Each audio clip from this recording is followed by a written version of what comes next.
once again today. Of course. And we couldn't be happier. Very happy to have Patrice on board. Now, what sucks, it's now, 7:06 on the East Coast. Mm-hmm. We just did an hour of radio. Why don't we just throw mics on in the office, and then we could, coast? Then we just sit back. Because now I feel like we entertained a lot of people, but we just entertained ourselves. Not just ourselves. You know, because right now we could just push play and sit back and go, look what we did already. But you know what? I don't think we have a finite number of conversations to have about nothing. We all kind of like do that. Kind of interesting nothing kind of guys. Interesting nothing. You know what I mean? We could just talk about horse shit. You know what I mean? It's like, when you do that, you just never run out of stuff. It's pretty much the secret of the show. Just sometimes there's magical horse shit. Like, you could hear Opie, editing even regular conversations where me and you are like, yeah, man, these goddamn Arabs. And Opie like, all right, this is going nowhere. And he's just like, it's like, no, Opie, there's no one on here.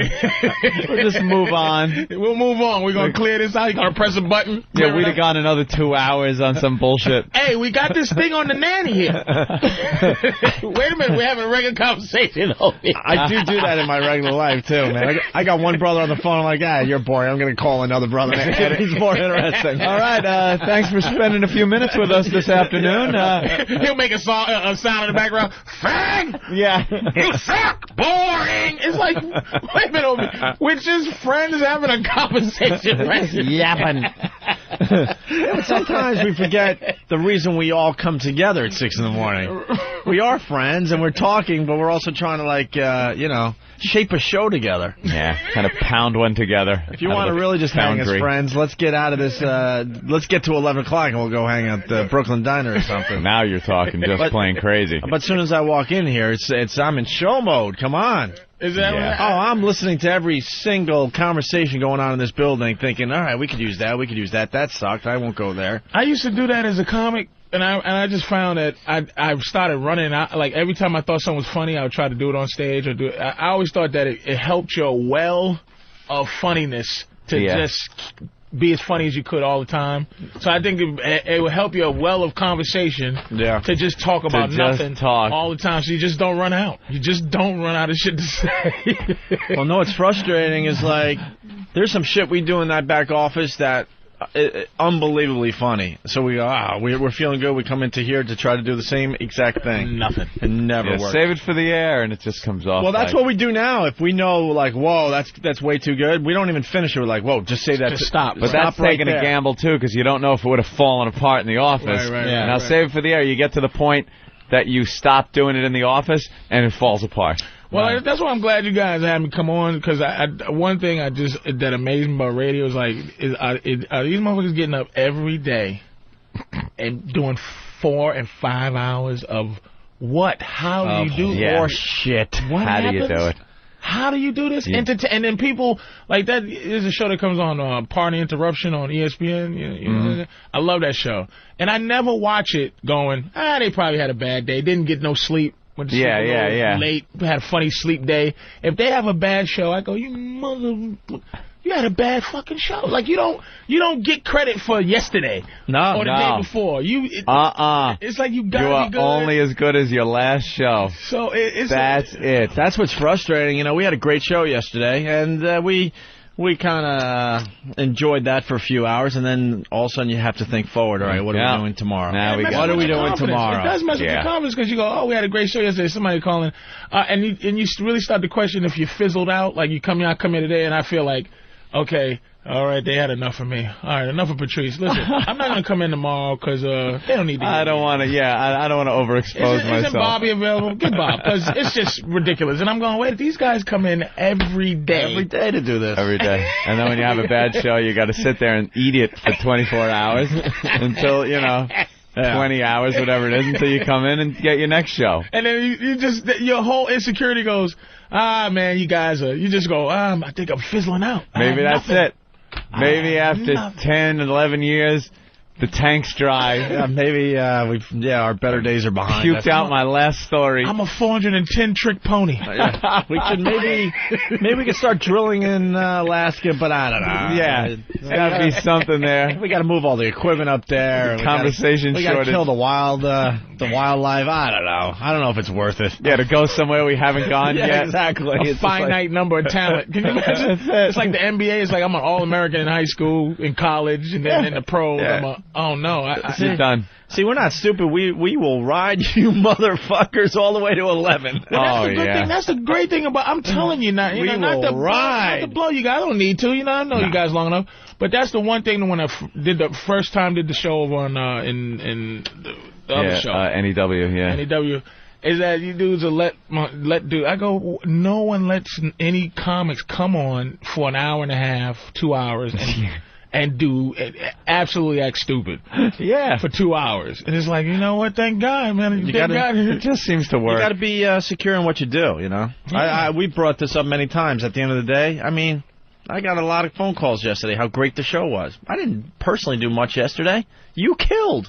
Well, but I get the credit at the end of the day. Anthony gets the credit. We get the credit. I believe that that whole Seinfeld kind of thing where it's like he never was funnier than anybody. But it's like he's the star. You're never going to be bigger than the star or the show. That's what amazes me about Seinfeld. The name on the because he gets all the credit. But I mean, come on, he was Jason never Alexander, the funniest dude on the show. Never was he the funniest dude. Killed on Seinfeld. They were hilarious people, but it's like he's the man. But he's the man they look at as no, you were the guy. Yeah, man. So that's why I love coming. It's just I love that shit. It's funny, man, to come in and talk shit. I know, just talk shit. And then the creepiness of some goddamn trucker going, hey, I heard that the bird flew. It's like, what are you doing, you creepy motherfucker? Who are you? The whole medium really is a little creepy, isn't it? We're entertaining a mass murderer right now. There's a dude with some body somewhere doing, goddamn, those they are really funny guys. There's a dude sawing up a body right now, laughing, and just you think he's doing it like right now, sawing it up with us blasting in the background? Somebody in the back going, He's got like some Reservoir Dog cut the ear off scene going on, but we're playing on the radio. He's got his Mi-Fi on, and he's just digging a shallow grave somewhere in the middle of the woods. Hey, have you guys ever had somebody do that in your career, like call and go, help me, fellas, help me. We had a false alarm on some guy that said he murdered some people. Yeah. It turned out to just be a psycho. We had detectives and everything. Eddie. This guy Eddie called up and basically admitted to killing all sorts of drug dealers and burning up their bodies. He was so believable. Very detailed. So believable that the detective showed up. And what made you know he was faking? We didn't know until we had no idea for a day or two. We had camera crews all over the place. It was about to break to become a huge story. And then I guess the detectives found the guy and went to his house. Realized he was just a lunatic. And I guess the guy answered the door in his underwear, and basically the detectives were like, this guy couldn't do shit. They just knew. He had stories of Colombian drug dealers that he was killing in warehouses, setting their bodies on fire and just leaving a burning pile of ash there. It was very believable. And he was calling for your help? Pretty good. Like, no, he was just kind of bragging. Well, no, Stalker Patty needed a place to live. Oh, right, and he was opening up his house to her. And he called, said, I'll take Stalker Patty in, and then we just started asking We wanted to know his background. See if she was safe, and his background turned out a little wacky. So the camera crews and everything, they were all set up and ready to go, and then they got the word that this guy was just a lunatic, and then they all just packed up their equipment and went home. Yep. The calls that, sometimes I come in and the calls, like, some the truckers there's a lot of truckers, man. Yeah. And every time I watch those Discovery Channel things or investigative reports, he was a trucker driving a lonely road where he picked up a hitchhiker, and you're like, Large Marge. There it is. Just dumps our body in a shallow grave. And hey, this is Crazy Raccoon in 10-4. Where you at? Oh, I'm in the middle of Arizona, baby. Hair fibers were found in the sleeper compartment of his truck. You know there's a few of them listening. It's amazing when I go, and the XM thing, which is great. Because it's like they driving all across country. Yeah, the truckers are driving cross country, and they, it used to be a pain in the ass for them, changing stations every few miles. Now they could just, pop this on or anything else they like, music, and just listen. They're keeping this whole thing alive, man. It's some mad truckers out there, right? Yeah. The truckers are keeping this whole satellite radio thing alive, and then it's growing from there, obviously. But the truckers are paying all the bills right now. Yeah, you get those. It's amazing, man. I like that. So, speaking of XM, really fast. A lot of people have figured out why we've been talking to the Apprentice people. Oh, they saw that. I read that on the message board. It's like, oh, now we see why The Apprentice was on the show. I was giving hints. Were you? Yeah, I was saying. Your hints stink, though. They turn into conspiracy posts. I was giving hints going, oh, God, we got to talk to this guy. Oh, God, I got to watch the show tonight. Yeah. Ugh. Anyway, XM Satellite Radio takes center stage on Donald Trump's The Apprentice on NBC Thursday, a week from tonight, at 9 p.m. 9 p.m. Eric Logan featured all over. ELO, our own ELO, is going to be on The Apprentice. Next Thursday. Maybe a celebrity. Maybe he could call the show today and give us a little tease on what it's all about. Maybe that's why he didn't answer my phone call last night. You called ELO? When you call ELO, how long before you get an ELO return phone call? Seconds? Yeah. I called ELO, still waiting on an ELO phone call. Nothing from ELO. I went through Don Wicklin, and nothing against Wicklin, but I had to go over Wicky's head. About what? I got to go over Wicky's head. The whole Victoria's Secret thing? No, I could give a flying fuck about that. We were told we were going to the Victoria's Secret thing. Fashion show last night. You know, one of these celebrity things where you sit down and watch these whores parade up and down the runway, and it's hot, and then the press is there, so you get a little boost and stuff. It's the only reason any of the celebrities ever go to these things is, it's a publicity thing. I don't know. It's Victoria's Secret, though, too. Well, that's good, yeah. And we want to go, and we had an invite right up until, we never had an invite. Yeah, we never had an invite. We realized we never had an invite. Right up until, like, we were supposed to go. And then, you're not going. And I just wrote an email back to Wicklin. It was 2 simple words. Fuck everyone. That's what I wrote back to Don Wicklin. That was my email back to Wicklin. Of which, thank you, Don, I got a phone call from Don. But I left a message with ELO. I know that we are partnered with a wonderful corporation called General Motors, Opie. That's right. General Motors. Oh, I know where you're going with this. Yes, you know where we're going. But not in my SRX. We're going nowhere in that. We found your door yesterday. No, we didn't get to that call. Go ahead. And absolutely, no, we didn't. I don't want a door off a 2004 dented up friggin' green door on my blue thing. It's a 2005 SRX. More entitlement here, yes. More angry entitlement. I'm getting into the entitlement mode. I got to listen to Anthony. I need a new door. What's wrong with his... Now, I got a Caddy SRX for my girlfriend. She drives it. So she's in the parking lot of one of these stores over there in Great Neck, and some Jew broad in a Lexus is coming out of one of the aisles. And in a Lexus, and hits the door of the SRX. Jesus, nothing big, but it dents the door and makes it so you can't even open the door anymore. Okay. Needs a new driver's side door. A new one? They can't get somebody to undent it? Undent? This is a 2005 vehicle. New fucking door. Just undent. And there is no undenting. It's curled. The hinges are fucked. I mean, it was hitting a perfect spot to fuck the door up. There is undenting. We have to filter out entitlement. No. When you drive around... You drive around uptown, and some Puerto Rican jumps out and goes, "You want me to take that dent out for you?" That's undenting. I've had that happen before. I had a Pathfinder with a dent in the back, and the guy's like, out of nowhere, I'm driving uptown, and he goes, "Anthony, you want that dent taken out?" No. Anthony now lives as a fancy man. He lived in the trenches for many years. He ain't dealing with undenting anymore. Here's the deal. I don't want undenting. I don't want to use door. A new door is as much as a car. Insurance company pays for it. He doesn't give a fuck. The insurance is paying for this. They already wrote a check. I have a check from Geico that is sitting on my desk at home. Yes, desk at home. Wait a minute. Now here's the difference. Yes. Now here's a perfect example of when you get entitled, how you miss out on other people's situations. The fact is that this Jew broad hit the car and stayed to exchange, information. Oh, yeah. So that Geico could pay. Do you know what happens? If someone dents my car door, I get it undented. You know why? Because I don't know who did it. They left. Or they shot me and said, "Don't you fucking open your mouth about this door," and they leave. So I got to pay for my undented door. A new door is something I would never even think of. There's 2 worlds out there, Patrice. 2 worlds. This is a... How about a door that's a different color? Would you go that route? No! I don't want... This is a 2005 Caddy. So what does ELO have to do with this? All right, here's where I'm going with it. He's like a very busy man. Here's where I'm going. And now it looks like he's going to be a TV star. Busy man. Well, let me tell you something, busy man. I'm going up top. I'm going to the top. Is this Eric Logan? Si, senor. Or is this the actor that plays Eric Logan? Yeah, really. I'm the stunt double. ELO, my good friend.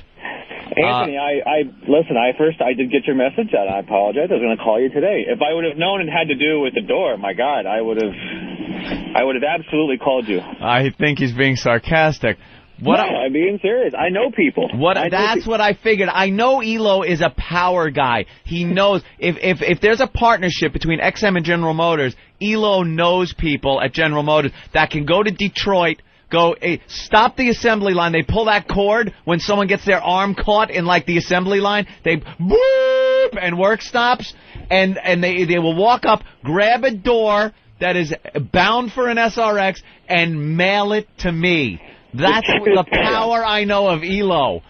I need a door. Now, what I find funny about this whole thing, that it took a personal problem for Anthony to call our big boss. Finally I leave him alone because he's a busy man. Like you said. He's a busy man. Am I the only one obsessing about this radio show on a daily basis? Here's the problem. It's a personal problem for him to get a hold of the boss. Here's the problem I had. This guy runs XM? Yeah. The boss XM, this guy. ELO. Pretty much, yeah. Oh, okay. He wields a fucking samurai sword. So there's connections at XM and Ford or whatever? GM and XM have a relationship together. They're in business together with the XM satellite radio going into the General Motors cars right on the assembly line. It's a beautiful thing. And I love my car. I love my XM in my vehicle. It's wonderful. Wait, so you're saying he should just go in and go, hey, Lee. As in Lee Iacocca? Yeah, well, that's Dodge. Hey, look, I don't know who that. Lee's going. Way to go, Patrice. You'll be hired by XM tomorrow. What are you going to do? What the fuck do I know? I don't know who the boss is either. If I did, I'd have called him. What white businessman runs for what? I'm asking who ELO is. The only reason I called ELO is because my day yesterday was like Roger and me. I was searching. I swear to God, I was that frustrated. I was searching for a top dog. I called my collision place that Geico sent me to. Yeah. And they said there are no doors anywhere for this vehicle. No doors. Because they're not going to make a door without the car. It doesn't exist because they undent. Door is not a part, Anthony. Not on a brand new vehicle. You don't undent. You get a new door. A gasket is a part.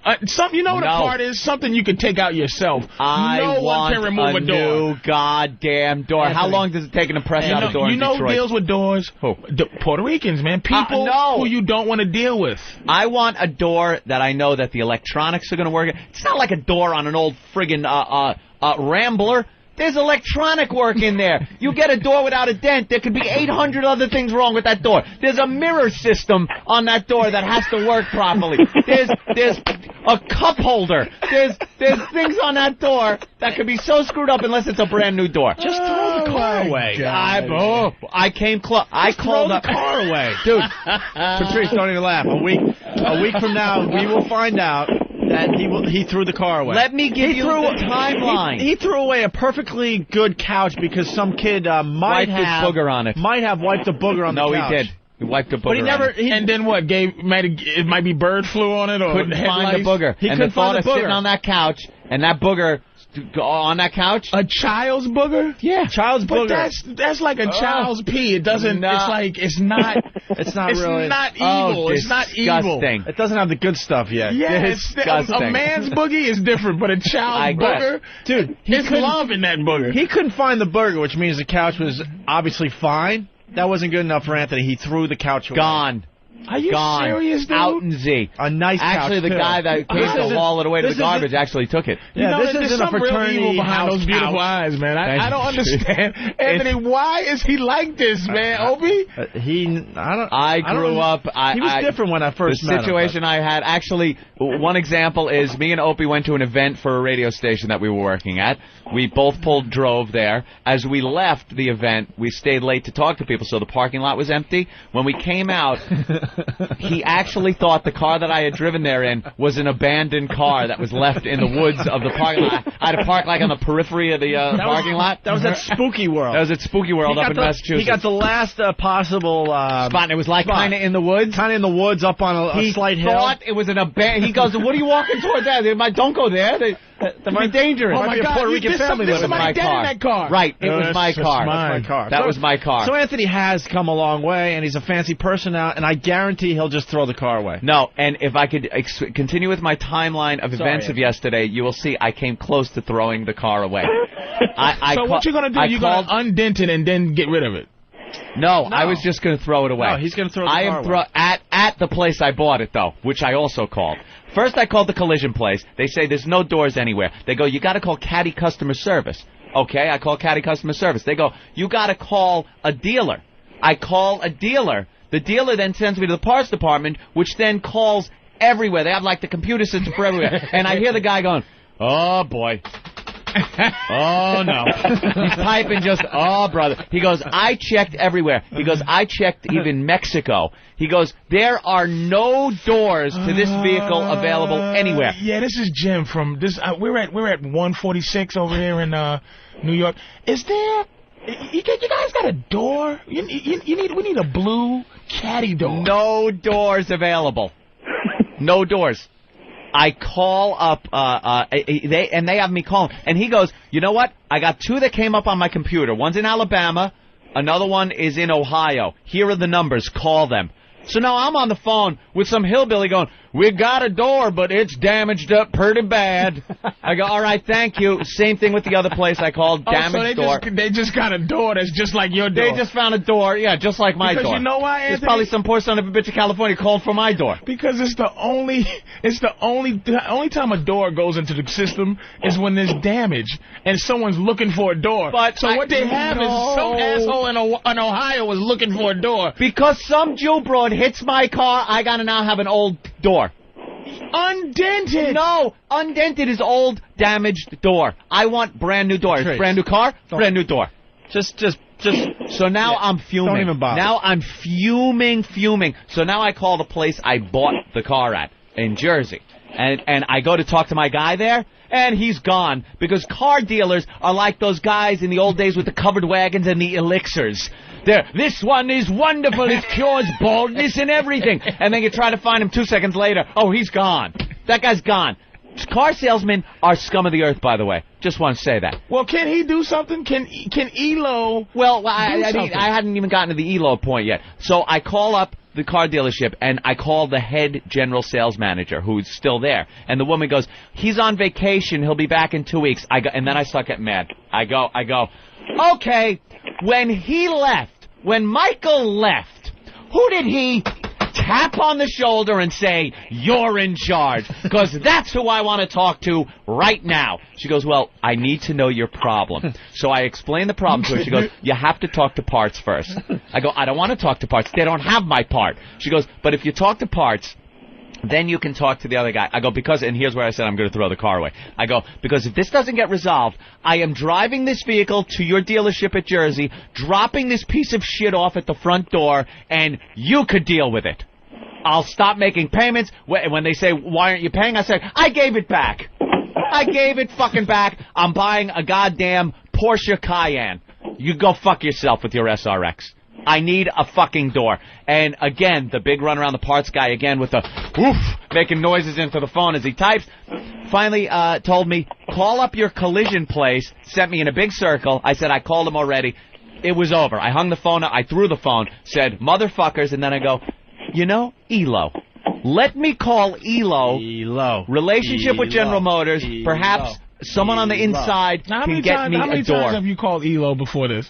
I can answer that one, Patrice. Oh, no. Probably never. This is the problem. I've never called ELO. Here's what you should have did. Call them 4 times before the door. You guys see it the wrong way. You guys see it as I'm only calling because I need something. I see ELO as being so busy, I will look at other ways of solving a problem. That's some pimp shit. I am looking at other ways to solve. We've solved problems before without having to drag ELO in. We'll do it later. But this problem reached the point, and I tried. reached the point where I now have to go to the power broker, the guy that has relationships with higher-ups at General Motors, Eric Logan, to help me out getting a door. Now, Elo, can you get yourself a door? I can, actually. And that's why I don't think there's any doors left, because it's sort of like, how you have extra CDs or record companies. They have extra doors in General Motors. They're just laying around. Elo, there's got to be a way that someone could just snatch one off the line. The big assembly line. I don't see this to be a problem. You don't? I don't. I mean, it's a door. I love this man. People have problems. People go to stores. I need a door. I need a new engine. Need a hood. But I've been through the whole thing where I went through every avenue to try to get a door, and they say there just aren't any. They're what they call back-ordered. So there's a whole bunch of people, I guess, waiting for a door. That's what the problem is. If something's I need to be... It means you're in the wrong place in the line to get the door. Right, that's what I'm saying. I need to get up in the queue a bit further. I need to be at the front of the door line. I wish I could call a white man and get me a door. To even think to do that, man. I'm just getting PBA cards. This is what my career... My career is getting me... 1995. Exactly. They rip PBA cards. He walks around with a police plaque on his car. With a cop on his head. Is there any way through your relationship with General Motors that maybe my spot in the line could be moved up a little further to help? Because I love to get on and talk well about General Motors and the vehicles that I bought. I have 2 General Motors vehicles, 2 Cadillacs. I have my Escalade, which I'm very happy with. I love it. I love the XM unit in there. The way it's integrated into the whole navigation system. I love it. And then XM comes with the whole thing now. And the SRX, the same thing. It's a great vehicle. I got a Z70. I got a Suburban. I didn't get built-in XM. I got a 2004. 2004. You gotta get something that's dated after 1985. I got a 2004 Z71. 2004. You need a 2005. Well, you need to call Elo. You got to upgrade. Yeah. Hey, Elo. There you go. Let me get an XM. Click. Oh, what happened to Elo? He's gone. Eric, I would be indebted to you. All I want is a little old radio. I don't want no goddamn door. Who's the president? Right now. Who's the president of General Motors these days? I don't know. The chairman is a guy named Rick Wagner. Rick Wagner, I love the guy. Yeah. Rick Wagner, please, if I could just get a door.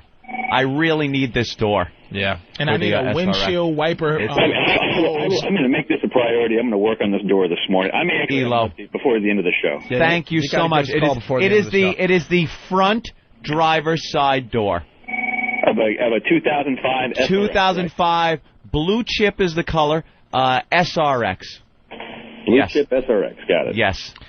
Eric, thank you so very much. We got to talk to Eric about The Apprentice, too. That's happening next Thursday? Anthony, do you want me to focus on The Apprentice or your door? Right now, The Apprentice, because you're the star here. Oh, please. It's radio, so. Huh? Just while I'm at, I'm going to grab your radio when I just go for the gift bag. People are calling me a door diva. How can I be a door diva? Yes, man. I cannot believe I'm watching this, man. New door. You know, I love how we can open up windows to each other's world, Patrice. You have shown me things. Well, that night at the Halloween party when we talked about relationships.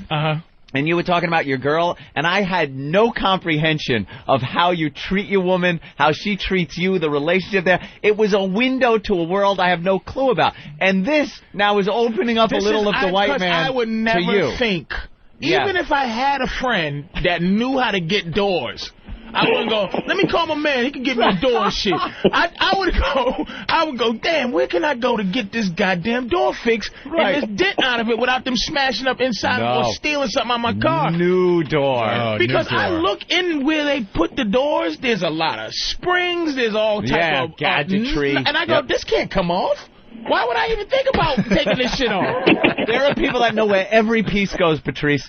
They take it off, and it's not even like they have spare parts left over. When did you think to get a door? Like, when did you think that you would get a new door? The second I got the call that the door was hit, it was in my head, new door. New door? Not used door. How do you not go from collision door. The shittiest car that someone's scared to get in to there's process in life. The first car I got after my piece of crap was what did I have? I forgot. A Cougar. Oh, that's right. I had a Cougar. A black Cougar? Black Cougar, tinted windows, this thing, and it was my first new vehicle I've ever owned. He pimped it up, too. He pimped it out. I loved this thing. And since then, I've been a fancy driving man. I need a fancy vehicle. His first car, he just left on the side of the road. Yeah, it blew up in Mamaroneck, that one that looked abandoned, and I just got out and left it there. And rented a U-Haul, I went to a U-Haul place because I knew you could rent it for like $29 one way, and just rented a U-Haul, drove that the rest of the way home, and left my car there. It's probably illegal? still in Mamaroneck. Well, it's probably not a good thing to do.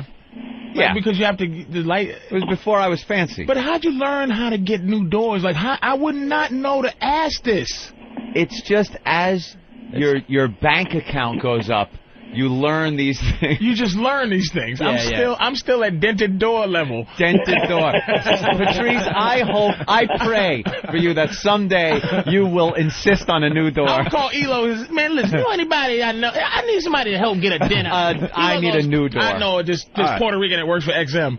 Let's get back to Elo. So, Elo, The Apprentice, next Thursday. Yes, buddy. You're the big star, huh? I don't know if I'm the big star. It's Donald's show. There's really no star bigger than him, though. So.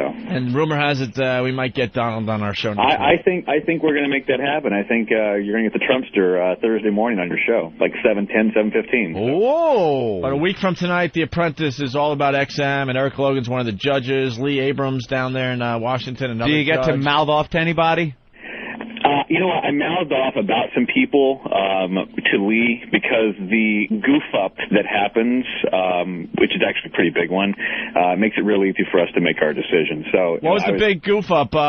Being in control of the Opie and Anthony marketing plan? No, it's a small goof-up. But this is a big goof-up, though. This was I'm still under an NDA, so I really can't disclose a lot of things. All right, we just know that it's all about XM next Thursday on The Apprentice. Yeah, it's great. I mean, the two teams have to pick up they have to pick out an artist, and they have some artists, and they have to write a song, they have to produce a song, they have to pitch Lee and Lisa and I, and then we choose which one of these two records based upon airplay on the air, because we actually did it on the air back in earlier this year, and callers called up and talked about the two songs, and then we make a choice of which one it is, and whichever one gets added to the playlist wins, and then the other team has to go to the boardroom. That's very, very cool. Yeah, it was a lot of fun. A lot of fun. And XM Canada? XM Canada coming soon. And we're part of the programming lineup? I am staring at a channel lineup right now that says The Opie and Anthony Show. So wow. Yeah. Now, see? This is a guy that gets things done. Eric Logan. Absolutely. Well, Eric Logan promised we'd have a bigger audience than Howard, and he's proven it on a daily basis. Also, and you'll have it again. Also, the DirecTV deal starts Monday, right? Starts on the 15th, yeah. So is that Monday or Tuesday? Starts on the 15th. Yeah, we're going to be heard on DirecTV as well. Any other big households? Any other big things going on with XM? Tons of big things. Tons of big things. I'm working on. Don't. Not when I need stuff. Eric. By the way, that was Opie hanging up on you, not Anthony. I have total faith in you, and I would never have hung up like that. Respect. What a scumbag. He asks him a question. He falls for every time. And every time he answers, and every time you hang up. What's the big things going on? He's such a scumbag. Well, in 2 weeks, we have a... Click. What the... What? He's still talking, too. Do you think he hangs up his phone very uncomfortably, or you think he just like, that's just what they do? Some guys, if he listens to the show. No, I think it's more of an uncomfortable thing. Next phone call. He does this. He clears it. Yeah. Let's see what my next thing to do today is. Next call, HP. Let me just say that. HP. If this one doesn't go through, next call is to HP himself, you Panero. I'm going up, but I have total faith in Elo. Now, Elo will get me my door. Did Lee Iacocca once run for it, or once run GM? I think he worked many years before he picked up Dodge. He worked for some other company. I think he was in the mailroom of... yeah, like on the assembly line. Or something, yeah. A line worker. What? Who is... That's Blue, Anthony. That's Blue? That's one of the famous homeless guys. From Homeless Shopping Spree? Yeah, everyone knows Blue. Yes, that is Big Blue. Couldn't find Tippy Tom, could you? Not this morning. Have you seen him lately? I have. Oh, you have? Well, he was supposed to show up at the Halloween bash that we had, and I kept reminding him every day for about 3 weeks, and I saw him... I'll be there! I saw him the Saturday before it, and I says, you know what Monday is, right? And he says, yeah, Thanksgiving. So, yeah, there's a little problem keeping track of the holidays. The homeless really don't care. No. It's a holiday. Really doesn't mean much for them. So instead today, since we're working on homeless shopping again, I got Big Blue. Big Blue. Yeah, I think we're doing homeless shopping spree this year. Yes. Yeah. Pulling out one of the standards. In like, what, 3 years? Yeah. Pulling out one of the standards. Yeah, and like us, Big Blue was on a break as well. He's been in prison for 3.5 years. What? Oh, really? Like the time we were off the air, he was in prison? Don't even tell us for what. We'll do a little interview with Big Blue. Is he very coherent today? Yeah, he's not bad. All right. All right. What is he on today? Because he's... just booze. Just booze. What's he listening to? Slow jams. Slow jams? All right. All right, cool. We'll talk about that after the break. All right. Let's say hi to Bob in New York City. Bob, what's up? Bab. Yo. Hello. Hey, man. Go ahead, Bob. I got a tip for Anthony. I don't know why he keeps crying. I got 3 matches. 2 in Queens and 1 in Brooklyn. Yeah, brand new? Brand new. They'll take them right off the truck and bring them right into you. They got the mirrors, the cup holders, everything. There's the cup holders. Do you need wheels? He's got 4 beautiful chrome wheels with gold cap. I don't need wheels. All I need is a door. So we can get the door. Now, what are you, legitimate, or are you in Brooklyn just taking doors? He gets them tonight. Yeah, he gets them tonight. Let's go to Nate in Brooklyn. Hey, good morning, guys. Hey, Nate. Good morning, Black Jimmy. Hey, Anthony. Yeah. What's the matter with you? You flaunting the white connections in front of a black guy? Come on. Yeah, we're kind of letting the secrets out over here. Seriously, one more misstep and you're out of the club. Didn't I tell you that I have a Ph.D. in crackers? You understand? I grew up in Boston. You're ridiculous, Black Jimmy. Ouch, you asshole. You don't hurt. I've been white. I have white. You see my back? It looks like LeVar Burton from Roots. And I'm still standing tall. I know about white connections. I just didn't know to order a door. Now you know. Jesus. And what's the upgrade from PBA? It's FOP, right? Oh, yeah, the fraternal order. Sergeants. Is that the upgrade? Lieutenants. I gotta get that. Anthony drives around with a plaque. I just don't want to, I just don't want to, be entitled with my white connections. Like, I need a door. God damn it. Give me a door. I do. You know, it sounds like I'm entitled, or I feel I have this entitlement because I just come out on the air like that and say it. But there was so much work that went on for a good 3 weeks that I did at home on the phone before this blow-up. I was trying my darndest. You know how I would ask for a door if I knew a person to give me one? I would go, if I knew you could give me a door in there, I go, I know this sounds crazy. But I come across like, damn it. I was hoping I could get a... Do they have doors? Do they have extra doors? Let's say hi to Heather. Heather! Hey, is Anthony the door diva? Door diva. I need a door. Punch it out. All right, very good. Door diva. They just kept running me around and around, though, where I'm making phone calls, and I figured Elo's the guy to go to. All right, well. Well, can you get the dent fixed and then go look for the new door? No, there's at least no so you can drive it around. Dent. No, he just wants a new door. It's not a dent that, you take the plunger and pull it out. It's creased and curled by the hinge to the point where the door doesn't shut anymore. It's that bad. The door is done. Spent. All right. Enough about the door. Enough about the moose. Enough about the door. Yeah, enough about the moose. Very good. All right, we're going to take our first break. We got to get to the Tyra Banks stuttering special today. Yeah. Also, man, it's been sitting in front of us for a few days now. The Dateline Online Predator thing. Holy crap. Did you see this show? I did not see it. I heard some clips. Dateline rented a house in a really nice suburb, and then they did the online chat and got these predators. With some pedophiles. Posing as children. They get the pedophiles, and then they invite them over the house, and when they walk in, there's a Dateline camera crew asking them, hey, what's your problem, bud? What the fuck you doing here? What are you doing trying to hook up with a young boy? And instead of turning and running, they actually sit there and talk to the guy. Well, they can't run because at that point, I guess because it's news, they're going to show the footage on TV. You're not signing releases. How about running, though?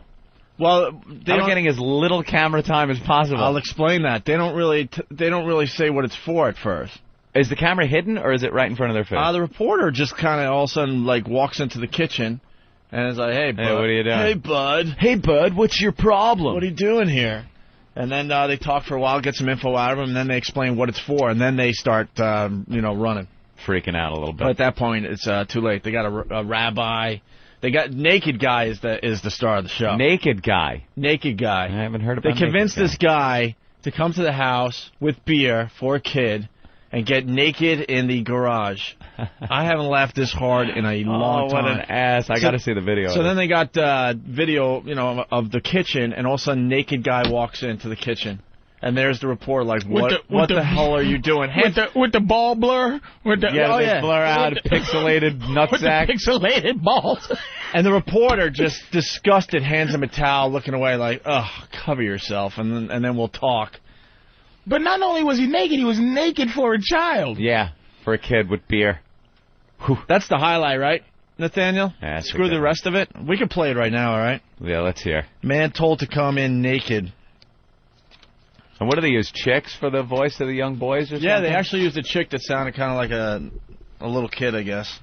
What, the girl who plays Bart Simpson? It's never a child, people. I don't know who's still getting caught.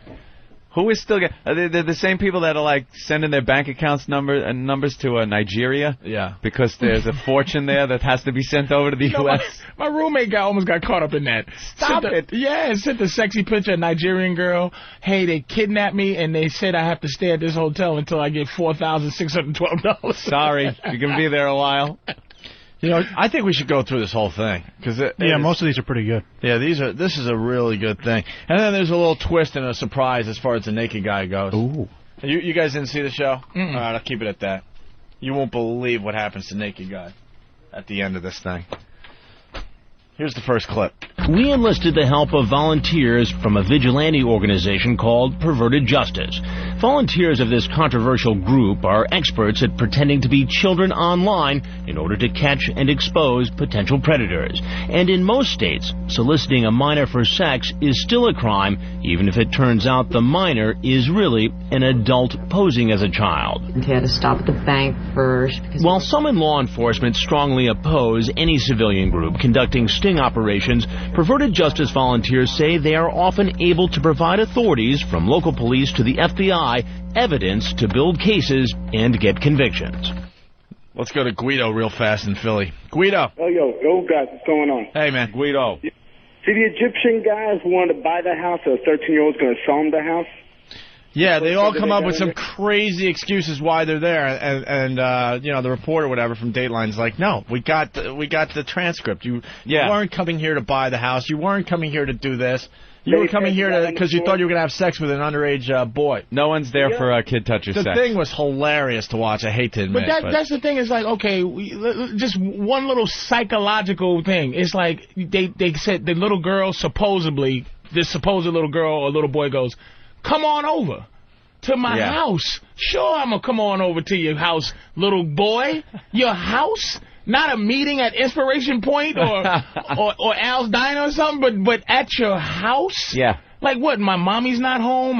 What is? How do you end up doing that? Yeah. Like that's the thing where you go, are you stupid? Dude, they're so sexed up into a froth. They're just it's just they're pumping. Just the thought that they are going there to have some sex with a kid all logic goes out of their head. Oh my God! They lose their minds. Yes. Hey, come on in, sit down, have a little.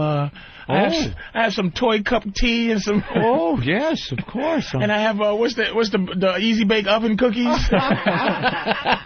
Have a seat, naked man. Here we go. Here's the next clip. So how do Perverted Justice operatives find potential sexual predators?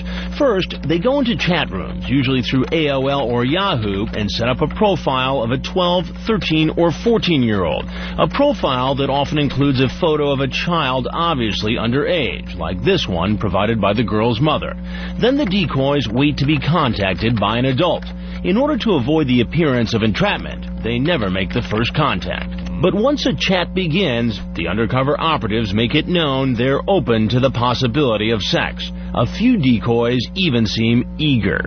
How quickly do these conversations turn sexual?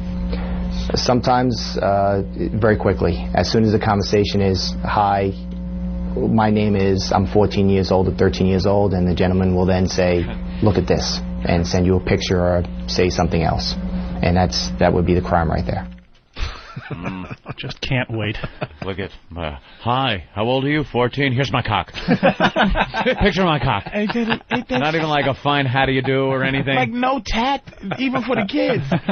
It's like even a little kid will go, whoa, whoa, whoa. Yeah. Hey there, fella. Dude. I just talk about baseball for a while. You're going to get some. You're going to get some. Calm down. Let's kiss for damn excited. Just got home from school. I'm 14 years old, and can I put it in your ass? What? He's a turnoff. Jeez, what classes you taking? I thought older men were supposed to be cool. Yeah. Get out of here. Be a little smooth. That is a great angle. Right to it, man. Damn. And then the guy has pedophile voice. The guy doing the thing, it's like, he has that creepy. Creepy voice. Well, now we get into some of the audio of the pedophiles. Listen to this. Here's a 46-year-old who calls himself the Sphinx 59. Yeah. He thinks he's talking to a 12-year-old girl named Sarah. It takes him only 4 minutes of chatting online to ask her, are you a virgin? She says she is, and then he asks if she's ever performed oral sex. In this chat, as in many other men's chats, things get much more graphic and disgusting. As soon as those boundaries are crossed, in a lot of ways, the chat tends to get a lot more explicit very quickly. This man, VA male 69 2005, who's 28, thinks he's talking to Erin, a 14-year-old. He asks her bra size, if she shaves anything other than her legs, and says there's just something about a teen body. I'm 14, my name is Erin, and I'm a cheerleader. Shave your pussy! Shave that snatch! My girl is a hoe, and I still have to talk to her, like, a little bit. Like, I have to go, hey, babe, what you doing later? Guys are fucking... I can't even say that to my girl. Name is Kathy, and I like puppy dogs. And I'm a virgin. You suck a cock? Suck that cock. Jesus, what happened to me? I meant to type in, oh, nice to meet you, and what school do you go to, and I don't know. My name is Brittany, and I'm only 12 years old, and I like pop music. Lick your ass! You need an ass licking? Love licking teen ass. How about just, why? You like Barbie? Yeah, something. Yeah, so, think right Ken's cute. Think King dolls are cute. Yeah, suck that cock. So oh my God! So at this point, they got the house that they rent, and they got the cameras ready to go, and now these guys are starting to show up at the house, convinced that they're going to meet some underage boy or girl. Once a predator has made it clear he wants sex with a minor and makes a date for the liaison, the crime has already been committed. Wow. He doesn't even have to show up. But will he? Hello? Knock, knock. The answer is yes. Knock, knock. But this man, once he sees me and not a teen, realizes he's made a big mistake and runs for the door. Hey, how are you? Just come on. Whoa. Hey, you're not going to want to do that, I don't think. Here's another guy who doesn't stay long. Hey, how are you? Good, I'd like so. Good. Why don't you have a seat right over here? No, thank you. I'd like to ask you some questions. He makes a beeline out to the garage, barely touches the stairs, and with his arms flailing, runs down the driveway and down the street. Clearly... Just run away. How quick did his rod go away when the Dateline guy pokes his face in? Boop. Oh. You gotta have a guy with balls that stands there and goes, is your daughter home? That's who I was talking to. They should have a midget standing there with the back turned like Sylvester Stallone from that movie. What's it? Nighthawks, and just turn around and go, what the fuck is wrong with you? Hey, you sicko. What the? Yeah, a little blonde-haired midget, like the one from fucking Total Recall. And then the camera just does a close-up, back-up look. Leaves a silhouette of him with his arms flailing on the front door. As he ran through it like a cartoon. He runs through like Donald Duck. Daffy Duck is the shape of... You see his arms, legs, and his boner. It's the shape of a pedophile in the house.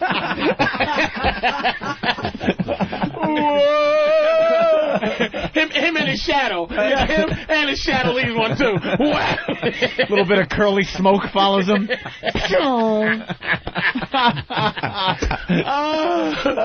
Oh my God, man! Still into it there, big boy? We got Tom on Long Island. Tom. Hey, guys. Anybody pick up how much this guy sounds like Casey Kasem? Yeah, it does sound a little like Casey Kasem. Coming in at number 5, a 12-year-old. He does really. The Dateline guy is creepy. Yeah, here we go. The rest of that clip. Clearly, this man knows he's done something wrong. So does this guy. I'm sorry, see, this is all myself. No, I want to talk to you for a minute. No, I'm sorry. No, I want to talk to you. No, I'm sorry. He also makes a run for it, but he didn't come in a car, so he keeps running and running, presumably back to a bus station, trying desperately to hide his face. It may look funny, but what these men had in mind based on their internet chats was anything but. Most of the online conversations were so explicit, we can't even begin to show you. Really? That last guy's really funny because he's running away, and so Dateline hops in a van and starts following him. Oh, no. And then he just busts out an umbrella and holds it over his head while he's sprinting away. They didn't commit a crime by just showing up? They did. They already committed the crime. But Dateline's not a law enforcement agency, and this other company, or not company, but these people that have this website, what is it called? Perverted Justice. They do this. They don't have any jurisdiction or... they're not legally. They can't arrest the guy, I guess. So they're just fucking with him. No cop was available just to. No, I guess at least a cop to sit down and to say, "Look, dude, I can arrest you." So oh, I'm sure they're going to be, looking for these guys, and plus their lives get ruined. Yeah, the lives are wrecked. This is on Dateline. Imagine going back to work after this. Hey, saw you on TV. Hey, I was joking. Yeah, it was a joke. I knew Dateline was there. Here's the guy that tried to get out of it by saying he was buying the house or something. Buying the house. From a 13-year-old boy. I don't know. Let's listen in. How's it going? Good. Why don't you have a seat? Thank you, sir. Nice seeing you. What you doing here? His name is Aladdin. He lied online about his age, saying he was 35. He's really 46. And instead of admitting he came here for a date with a 12-year-old girl, he says he's here to look at real estate. Later, he decides to come clean. Why did you really come here? To see, what's her name? Sarah. Sarah. Yes. Sarah. And you were talking with Sarah online? Yes. So all that other stuff in the house and all that was all a big fat lie? Yes. Okay. Do you know how old Sarah is? No. He tries to convince me that the girl, Sarah, is 18, even though his own words tell a different story. You say you're 35, male, and you say where you're from. She says she's 12. You say, oh, you're real young. You like older men? Depends, I guess. You ask her about her former boyfriends. Did she ever give them oral sex? She says yes. She tells you here that she's 12 years old. What is that number right there? What does that say? 12, yeah. I'm dyslexic. So that 18 thing is a lie as well. 21? Then Aladdin apparently begins to feel faint. What are you doing? And lies down on the kitchen floor. Are you okay? Yes. Do you want your water? Of course he felt faint. That nigga was looking for that genie. He started rubbing his dick 3 times. Oh, Genie, where you at, nigga? Where's my flying carpet? Take me away. Shining Only 12 years old.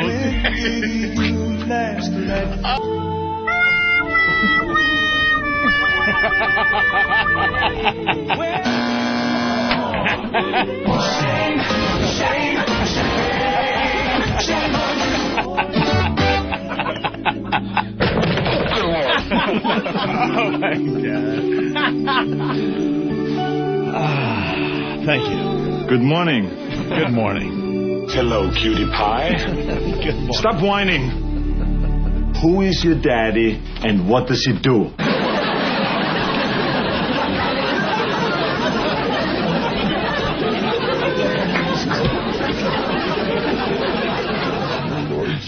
This ain't happening, man.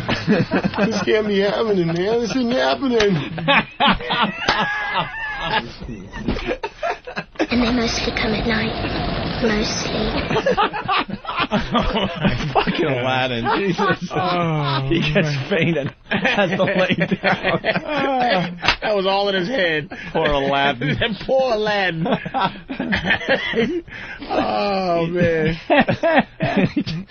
He couldn't wait to, like, show off with that name. Of course. I'm Aladdin. I'm Aladdin. Is that your real name? Another man, 56-year-old Simba, came in. Of course he did. Hakuna Matata, who the fuck are you? Means no worries for the rep. What the fuck, Dateline?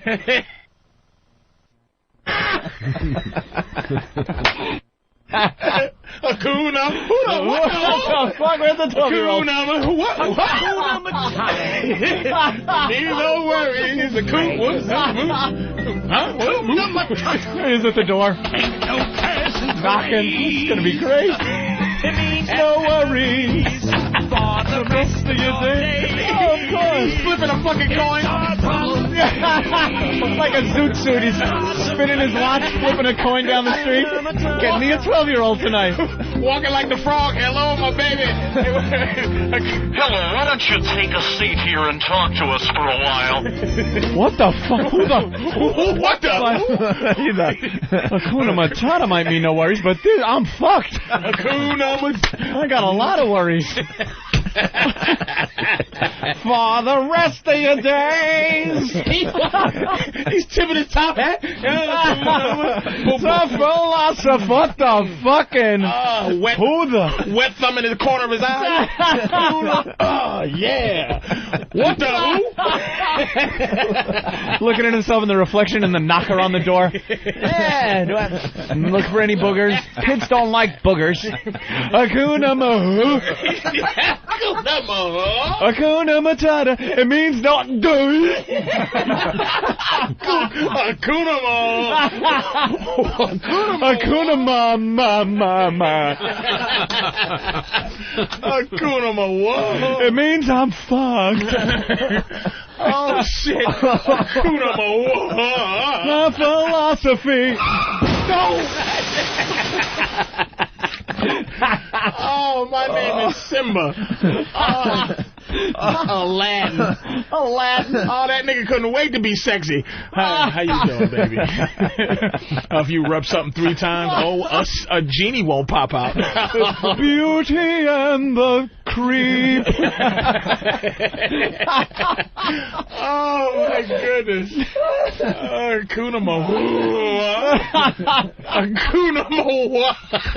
Hakuna Ma what the wah Dateline. This ain't good. Henchman from Brooklyn on the instant feedback. Was he looking for a lad in his bed? Yeah, a lad in his bed. Oh, my God. Aladdin. He did not come there and his name was Aladdin. Wow. Wouldn't it be funny if one of these sickos actually says while walking through the door, Opie and Anthony on XM Satellite Radio. All right, let's go to the next clip from the Dateline Predator special. There's more Predator. Hakuna Matata. You better just sit there for another half hour. Oh, my goodness. All right. Yeah, let's just go to the clip. Meet VA Male 69 2005. He's the one who said there's just something about a teen body. He's 28 and thinks he's talking to a 14-year-old. He chatted online for more than a week with our decoy and slowly introduced more and more depraved sexual requests. He even says he wants to involve a dog. Come on. Stop it. Wants to involve a dog. And when this guy comes in next, he twitches the entire time. He looks like he's trying to kiss something the whole time. He's like furrowing his face and pursing his lips the entire time. By the way, we still haven't gotten to Naked Guy. Oh. I haven't laughed that hard in 6 months, and we still haven't got to Naked Guy with that little twist at the end of the show. Here we go. How you doing? How you doing? Why don't you have a seat right around that stool? What's happening? Not much. What are you here for? Just coming to talk to him. Coming to talk to who? That's it. Why are you so nervous? That's it. I just get nervous. I was going to talk to Erin. How old is Erin? She didn't tell me. Try again. The lying motherfucker. I saw 14. So you thought it was okay to come here to see a 14-year-old girl? No, I didn't. And you say, would you ever try anal? Ouch, that's like it could hurt. I'd have done right. You have to be very gentle with that. Quite a Romeo. I'm a lonely guy. What can I say? He's more than just a lonely guy. We did a background check on VA mail, and it turns out his real name is Joe Wunderler, an Army sergeant stationed at Fort Belvoir at the Intelligence and Security Command. I've never done anything. I'm trying to get help. He was. What are you doing to get help? Seeing a psychiatrist right now. Well, it doesn't look like it's working too well based upon all this. I just started talking to him. I mean, this gets pretty freaky here. You talk about sex acts with a dog. It's one of the reasons why I'm trying to get help, because I've gotten into fetishes that I know aren't right. I guess you're going to tell me next that this is the very first time you've done something like this. Actually, it is. I'm serious. Sure he is. Wow. They all have the same thing. It's the first time. They don't know how old she is at first, and then they kind of fess up to it. And they're also in therapy to deal with it. Yeah, dealing with it. All right, we got Naked Guy, but first, it's the rabbi. Oy. They caught a rabbi, too. It's 4 o'clock in the morning in an AOL chat room. This 54-year-old man, screen named Red BD, messages a 13-year-old boy named Conrad, saying, "I'm prowling for young men." What he goes on to say, and the pictures he sends are so graphic, we had to carefully edit them before putting them on television. These pictures, the one they could show, it's all you can see is his face, and his entire mouth is blacked out. Really? So I can't imagine what's going on there, that they had to black out the mouth only. Dreidel, dreidel, dreidel, I'll shove it up your ass. Dreidel. They blocked his mouth out because he was saying such depraved... No, it was the picture. I can only assume there was something in his mouth that's not supposed to be there on TV. Oh, no, is that it? I can only assume. Why else would you block out only the mouth? Was it a curly Q, Jew? No, it was just... Did he look like a rabbi? Was he in his rabbinical clothing? No, he was in his street clothes. But he had that rabbi look. Does he use the excuse he thought the kid needed a circumcision or something? He was just there. I'm a moil. I smell skin, and I don't like it. I want it gone. Part 2 of this. And as you'll hear when we read from his chat log, it's clear Red BD knows what he's doing is wrong. You're only 13? Yeah. That's rape. Dude, I tell you that before. Yes, I remember. Oh, okay. Just, you're so young. I've never been with a young man like you, but I would like to. I'd love to rub your penis like a mezuzah.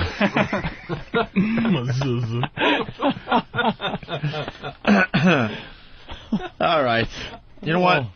Let's take a break and we'll continue with this because we're halfway done. Halfway? Oh, like half? Yeah, we got the Naked Guy next. Means no worries for the rest of your day. We'll get right into Naked Guy after the break. How's that sound? Fantastic. Drew Boogie. Gotta love that. It's the Opie and Anthony program. Patrice O'Neal in studio today. Are you promoting anything, Patrice? Just hanging? All right, he's just nodding away. All right. Yep, just hanging out, man. And Patrice will be with us tomorrow as well. Gotta go right to the phones. James from Georgia. James, go ahead. Hey, I was just wanting to know, why the hell does Anthony know the whole Hakuna Matata song? It sounds like he might be some kind of pedophile himself over there. Oh, you. Who doesn't know that? A little strange, because you don't have kids, Anthony. No, I don't have kids. And you don't hang out with nephews or nieces or anything, where you see these movies over and over and over again. Hakuna Matata means nowhere. Hakuna Matata. I don't know where I picked that up. I go to Disney a lot, you know? So that's kind of plays, and then let's see what else. You know a little bit about everything, so. Right. That is a really famous song, though. I know a lot of songs that I'm not a fan of anyway. You know, Hakuna Matata is like in our social psyche there. Yeah. Who doesn't know that one? But you knew a couple of the nuances, though. That only a big fan would know. I saw the Broadway production, too, so perhaps that's why. Hakuna Blam! Let's get back into this. The Dateline Online Predator show they did recently. Predator. And Jay Leno brought it, man. He brought it. Jay Leno? Well, he did a few jokes on this whole special. Oh, he did? And we just did the rabbi guy that got caught, right? The rabbi that went to the house. The rabbi got caught. You hear about this? Thinking he was going to, meet a 12-year-old girl, right? Mm-hmm. I think this is what Jay Leno had to say about that. This is such a creepy story. I don't know if you saw on Dateline the other night. They had this horrible report on online predators, like men who meet underage boys on the internet. You see any of this? They set up a sting in a house where these creepy guys would show up expecting to meet a kid to have sex with. One guy was a rabbi. Imagine a rabbi posing as a priest. How horrible. That's pretty funny. There he is. I didn't know it was going to be a priest joke, but I didn't see it going there. That was pretty good. And then I went to the Letterman, and he was talking about how big the squirrels are in Central Park or something. I don't know. Anyway, let's get back into this thing. We're up to Naked Guy finally. Finally? Everyone knows the premise, right? Basically, they rented a house in the suburbs. They got these guys to actually come to the house thinking they're going to meet an underage girl or boy. Mostly boys. Oh, dear. And this guy was the star of the show. Let's go right to the clip. Here comes Special Guy 29. Earlier online, he told our decoy, who was posing as a 14-year-old boy, that he's an 11th grade English teacher. Then he told the boy that he hates condoms, but he's safe. Our decoy asks Special Guy 29 to bring beer and then throws in a request, a technique often used by law enforcement to illustrate intent. He types, "Side garage is open. Strip to your underwear and come in. I be in mine." The man says, "I don't..." Now, this is Dateline. Who's fucking falling for this one? Now, this is Dateline just having fun with their little sting operation. Let's see how crazy we can get with this. Sometimes used by law enforcement. Law enforcement with a real good sense of humor. They just want... Dude, let's try to get the guy naked so when we can fucking arrest him, he's naked. What do you say, dude? Right. That is perfect. But who is the fucking idiot that's actually getting undressed? Again... whipped into a frenzy. Let's back up and see what happens here. Side garage is open. Strip to your underwear and come in. I be in mine. The man says, "I don't wear underwear." So the decoy says, "Then come in naked." We never thought he'd really do it, but we were wrong. After casing our house, walking up and down the street, here he comes with the beer. And you can guess what he does in the garage. Got naked in the garage. Oh. And you could never guess what he does in the garage. Your feet on the ground and keep reaching for your cock. And now a long-distance dedication. About a man naked in a garage. Naked in the garage. It reads, "Dear Casey." I'm a 12-year-old boy. What a creep. More Naked Guy. Could you explain yourself? No. I'm sorry. Why don't you go ahead and cover up? Certainly. I'm sorry. The man's name is John Kennelly. He tells me he's 29 and a bus driver. Then he changes it to a teacher. What kind of conduct is this for a high school teacher? No, sir, I've never done this before. So you just woke up this morning and said, "I'm going to get involved in an internet conversation with a 14-year-old boy. I'm going to go to his house, strip naked, and walk in with a 12-pack of beer." No, sir. What would have happened, John, if I wasn't here? Fun. No, sir. Do you know that it's illegal to have a conversation on the internet with the intent to have sex with a minor? Yes, sir, I do. He says he knows it's illegal, but it appears that's not enough to deter him. Yes, there's the tease. Did you know it's illegal? Of course. Who doesn't know that? The guy's whipped up. That's not the end of Naked Guy. No? Oh, no. He looked like he was crying, was he? Yeah, he was really freaked out that he got caught. What do you think? What do you think the legal, like, if there was no such thing as law and all this bullshit, what do you think the age would be that, like, a regular dude would go, nah?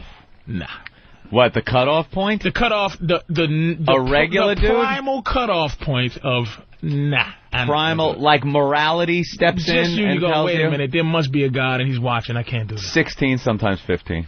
16, 15 years old? Sometimes 15. 15. 15, you think? That's the... Yeah. Back in the... That's the caveman cut off? That's caveman, club over the head, cut off. She doesn't even have hair on her back. I'm not going to... Can you imagine the shit that was going on during the caveman era? During the Pilgrim era?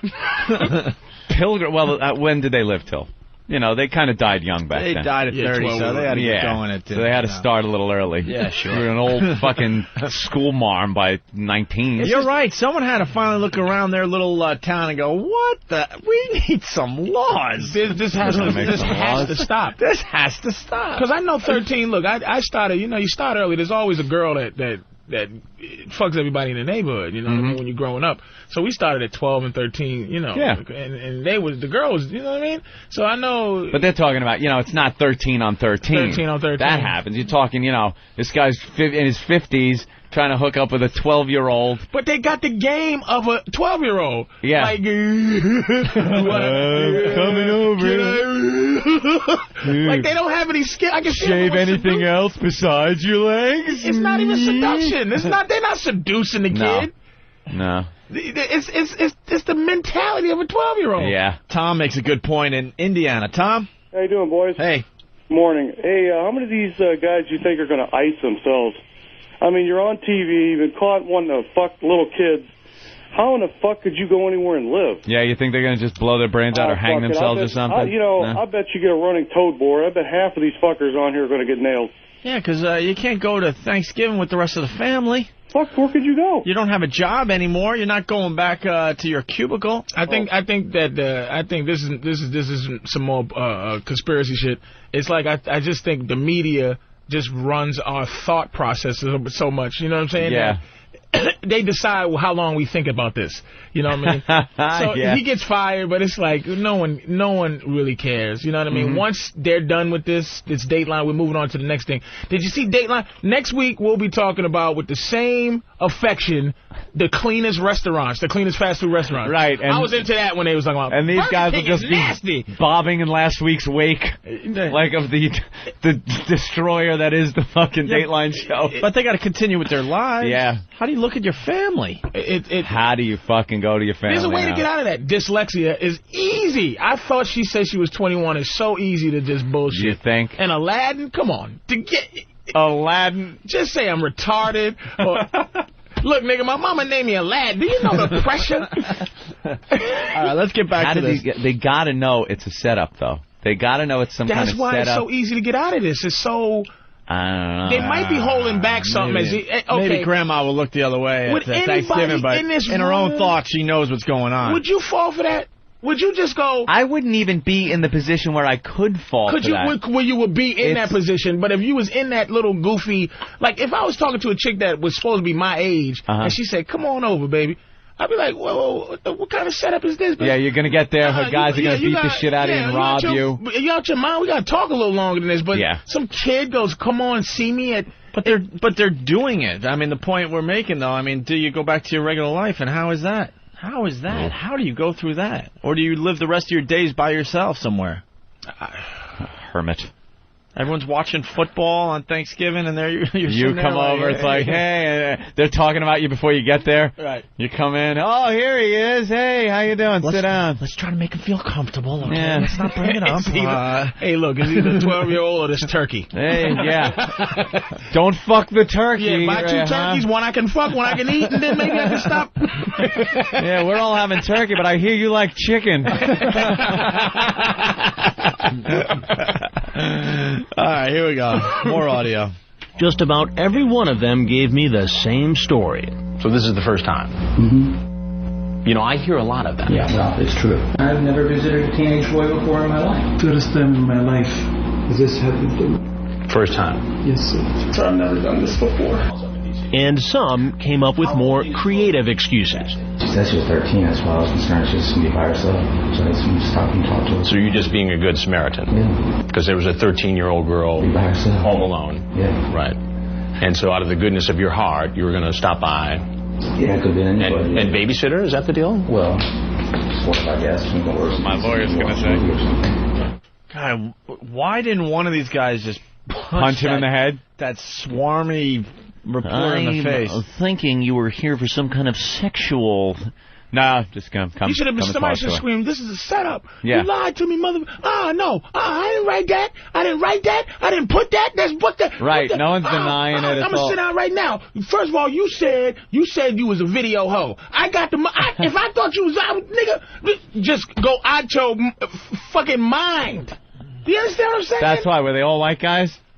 Yeah. Well, there was Aladdin. And Aladdin was what? Mostly white guy. An Arab? Yeah. Arabian? Yeah. Double 13. Double 13. Double pedophilia. They have curly shoes. That's see what that paranoia. That's that old saying that it's like look at that black paranoia keep you from tiptoeing over somebody's goddamn house like that. You know what I mean? You never do shit like that. Yeah. It's just you don't even want the suspicion that shit is happening. Like we've talked about in the past, if I walk into a bathroom and there's only a kid in there, I am out so fast. And I'm not even kidding about this. No. I am out so fast. Before that door is shut, I am back out because I don't give a shit. Yeah. 99 out of 1 out of a billion. It absolutely. All you need is for that kid to say something. I want to be on camera going in and out of that fucking bathroom in a second, and then go, no. If I see a kid in the mall walking by, I get so mad because I'm on camera, and I'm just imagining they're doctoring up that picture of me holding the hand, the skip jump picture of walking out the mall. But I'm going, no, I was bringing it to the parents. Where's my mommy? Oh, he's over here. Skip. Kid's gone. You're holding the hand. Man, fuck that. It's like, where's your hello? Yeah. It's like, hello, I could be accused of pedophilia here. That's it. Keep your goddamn kid where everyone can see him. In a public place, in a fucking elevator. Are you out your I will mind? be as far away from any kid in a fucking elevator as is humanly possible. You can't do that. Because, you don't want, At the movies, afterwards, some kids pissing next to me in the urinal. I'm like, why is this happening? There should be a guy who's with a thing, I'm his dad, holding, I'm his dad. You don't let him it's like all alone in the bathroom. What if he just goes, you know what? I feel like playing around. Nigga trying to grab my balls.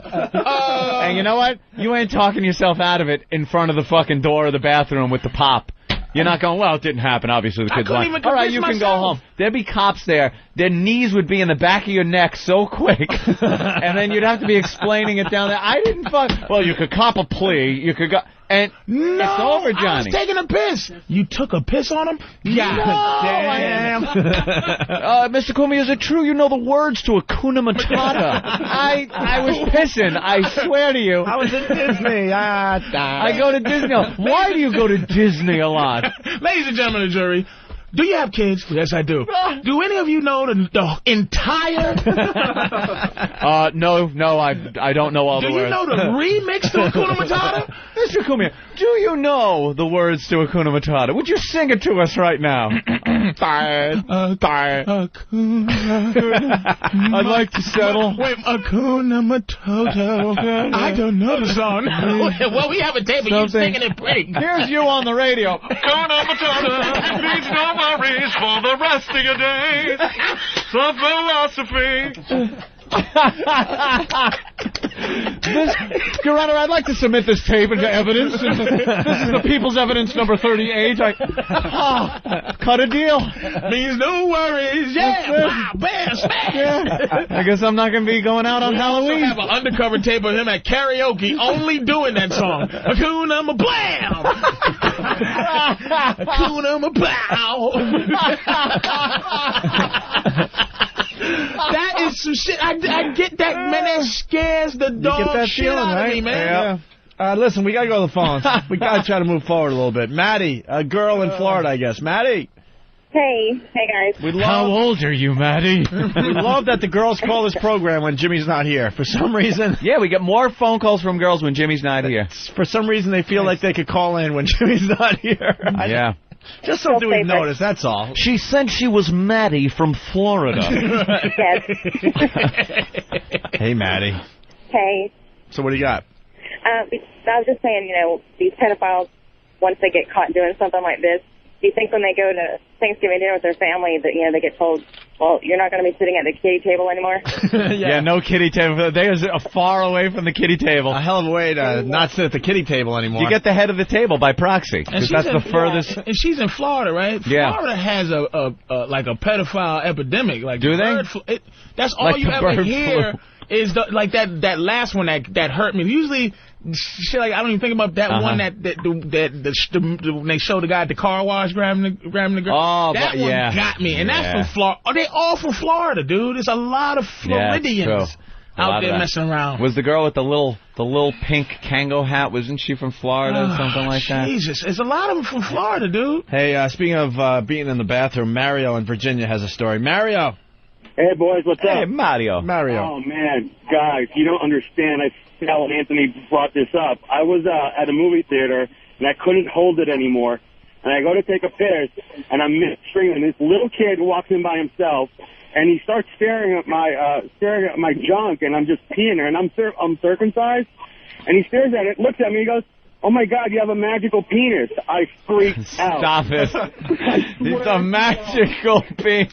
Is it true that you have a magical penis, sir? That was Aladdin. Oh, Aladdin. Yes, I do. Yeah, rub it. I don't know about you, but my wish will come true. After he pees, it goes... Wow. You don't want a kid pointing out your magical penis. No. Hot Carl in Wisconsin. Hot Carl. Hot Carl. What's up, Hot Carl? Hey, how you doing? Say, I can't do the Casey Kasem like Anthony does, but I think it goes something like that. Dear Casey, I'm a 29-year-old 11th grade school teacher caught naked in a garage with beer by Dateline. Could you please play Prison Sex by Tool? Sincerely, Kid Fucker. Well, Kid Fucker. And we got Blood Fart. Blood Fart. Oof. What's up, gentlemen? Hey, man. Why are these guys sitting there? I mean, what? I bet you Dateline promised them that they wouldn't turn into the cops to use their real name. If it was me, I would just bail. You gotta, run immediately. I don't understand why they didn't just, whip their head around so you get, a blurry picture of them and just run. Because people are dumb. Yeah, people are stupid. People are so stupid that you can absolutely... We're such a therapeutic country that you can absolutely talk your way out of this thing. Yeah. They knew to go, hey, man, I had a problem. And dogs, no one suggests fucking a dog. It had to be done. Someone suggested it to you for you to suggest it to somebody else. Hey, you mind... You don't do dog fucking that one time that you try to do. Right. It's just that's what he's doing. Well, a lot of these guys just didn't know what was going on. They didn't know it's Dateline until 10 minutes into it. So if an adult is there, there's a problem. Maybe they thought he was the madam. Oh, really? The madam? Pedophile brothel. Going to be setting up. Hey, what's happening, man? Where'd you find this little sweet tender thing? Yeah. All right, let's get back to the audio here. So why would a man with so much to lose risk everything to meet a child for sex? Dr. David Marcus, a clinical psychologist who treats men with sexual compulsions, says it's a powerful addiction. They don't know what's driving them. All they know is they're being driven and they can't stop. And to risk themselves so greatly clearly shows how powerful a ride that is. Very powerful. They're just very worked up. They know that there's, a risk there, but they just are so worked up. Yeah, this next clip is great because now they all find out they're on Dateline. And then now they just want to find the nearest door. And now they're about to learn I'm not a parent or the police. First, the rabbi. Could you please tell me who you are? I'm more than happy to tell you who I am. I am Chris Hansen with Dateline NBC, and we're doing a story on computer predators. Oh, no. Come on, guy. You don't want it. You don't want it. You've got to stop this. Sit down. You don't have any right. You're free to leave any time. You idiot. Now they knew this was all being taped for the record and for broadcast on Dateline. The doctor. But if there's anything else you want to say... Nothing. The teacher. And if there's anything else you'd like to say, we'd like to hear it. And the man who stood naked in our kitchen. Thank you. I don't have anything else to say. There's nothing else to say. Well, we took all candid cameras. That's what it's like. They give him the candid camera thing where Alan Funt steps in. We took all candid cameras and put him in a kitchen and had Fanny Flagg pose as a 15-year-old boy. Watch as the fun and hijinks start as he undresses and comes into the cart. This is fantastic. You got me, motherfucker. You got me. Nigga. You've been punked. Child, man. Dude, you've been punked so bad. Dude, you watch your motherfucking Ashton pops out. Ashton pops out. Dude, you're naked. It's so awesome. Right when you lubing up the helmet, he's like, he's running up. Okay, stop now. Okay, you've been punked. All right, you know what? You better stop. I'm gonna fuck a kid in the ass.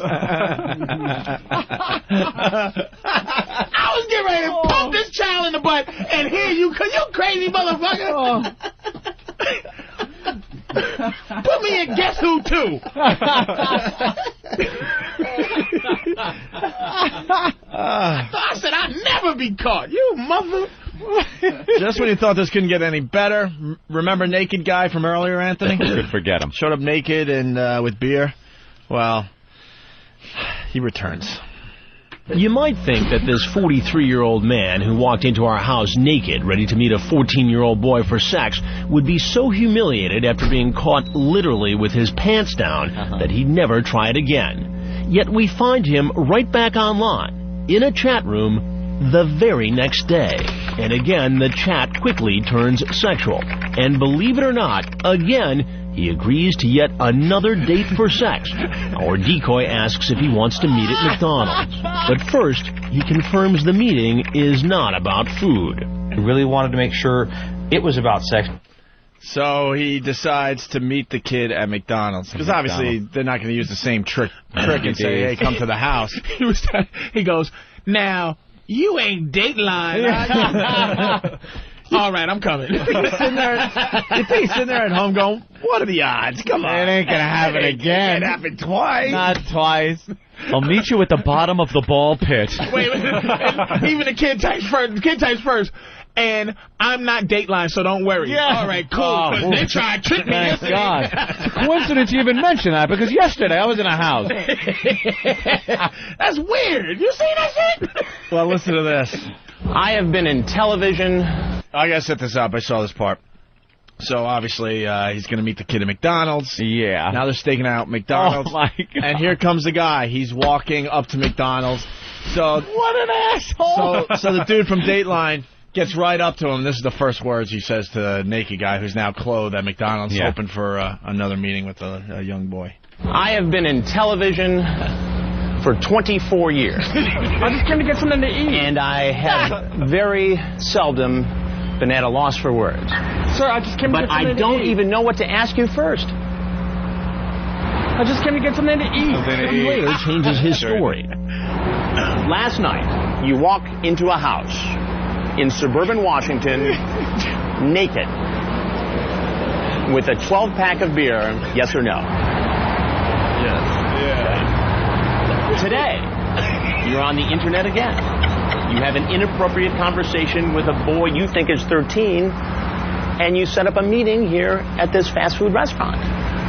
What was your intention? I don't know. The man admits he knows what he's doing is illegal. Then why do you do it? I need help, and that's what I'm seeing a psychiatrist for. Oh, motherfucker! Torture! That's torture! God, is that fantastic? How great is that? Hey, man, how you doing? Oh, hey, Dateline again. You guys want some fries? What do you want? 3 quarter pounder with cheese. I need how many? Guys, the crew. I got it. The crew, everybody. I'm buying. I got it. What you want? The cheeseburger? Cokes, everybody. The chicken select. The new sandwich, the chicken select. I get a chicken select. No. Sit down. Chicken select. Chicken select. And some beer. I'm fucking with your beer. From yesterday? I'm just kidding. All right, well, here's the final clip. Don't these people know that this is illegal and that very possibly they could be talking to a decoy or getting pulled into some sort of undercover investigation? Well, if you look at the internet and the amount of people who are soliciting these types of crimes, the chances of getting caught are probably fairly slim. Fairly slim. Fairly slim. I don't know. It seems like everybody gets caught. Yeah, he got caught twice in 2 days. In 2 days. Yeah, jeez. Doesn't it just seem like everyone gets caught? That's the unlucky lottery. I don't think there's one guy type into a kid, meeting somewhere, having sex, going home, putting his hands behind his head, leaning back on, that was great. That worked out perfectly. Got away and like nothing ever happens. I just don't see that happening. One city wants to pack all their sex offenders into a 3-block area. Problem is, it could be right next to your house. Yes. Sure. One of the most famous news teases. Makes you believe it almost. All right, Ant. We got brand new news teases. We love the news teasers. Yeah, we'll try to get to this after the break. Also, in honor of the dude that sounded a lot like Casey Kasem, we got to play the Casey Kasem outtakes. One of my favorites. As we go to break here. Check this out. The countdown will begin this Sunday afternoon at 1, right here on the radio station you grew up with. Music Radio 138. Oh, fuck. What the hell's going on here? Geez, well, isn't it the last hour? We got another hour to do? Geez, I thought we were almost finished. Good golly, Miss Molly. Boy, this is fucking ponderous, man.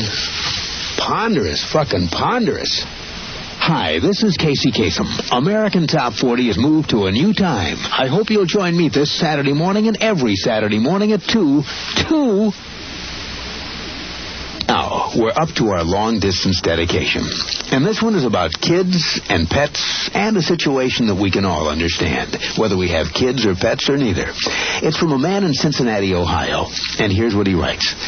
Dear Casey, this may seem to be a strange dedication request, but I'm quite sincere, and it'll mean a lot if you play it. Recently, there was a death in our family. He was a little dog named Snuggles, but he was most certainly a part of... Let's go start again. From coming out of the record. Play the record, okay? Please.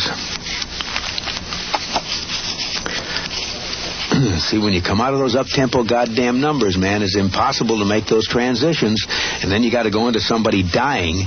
You know, they do this to me all the time. I don't know what the hell they do it for, but goddamn it, if we can't come out of a slow record, I don't understand it. Is Don on the phone?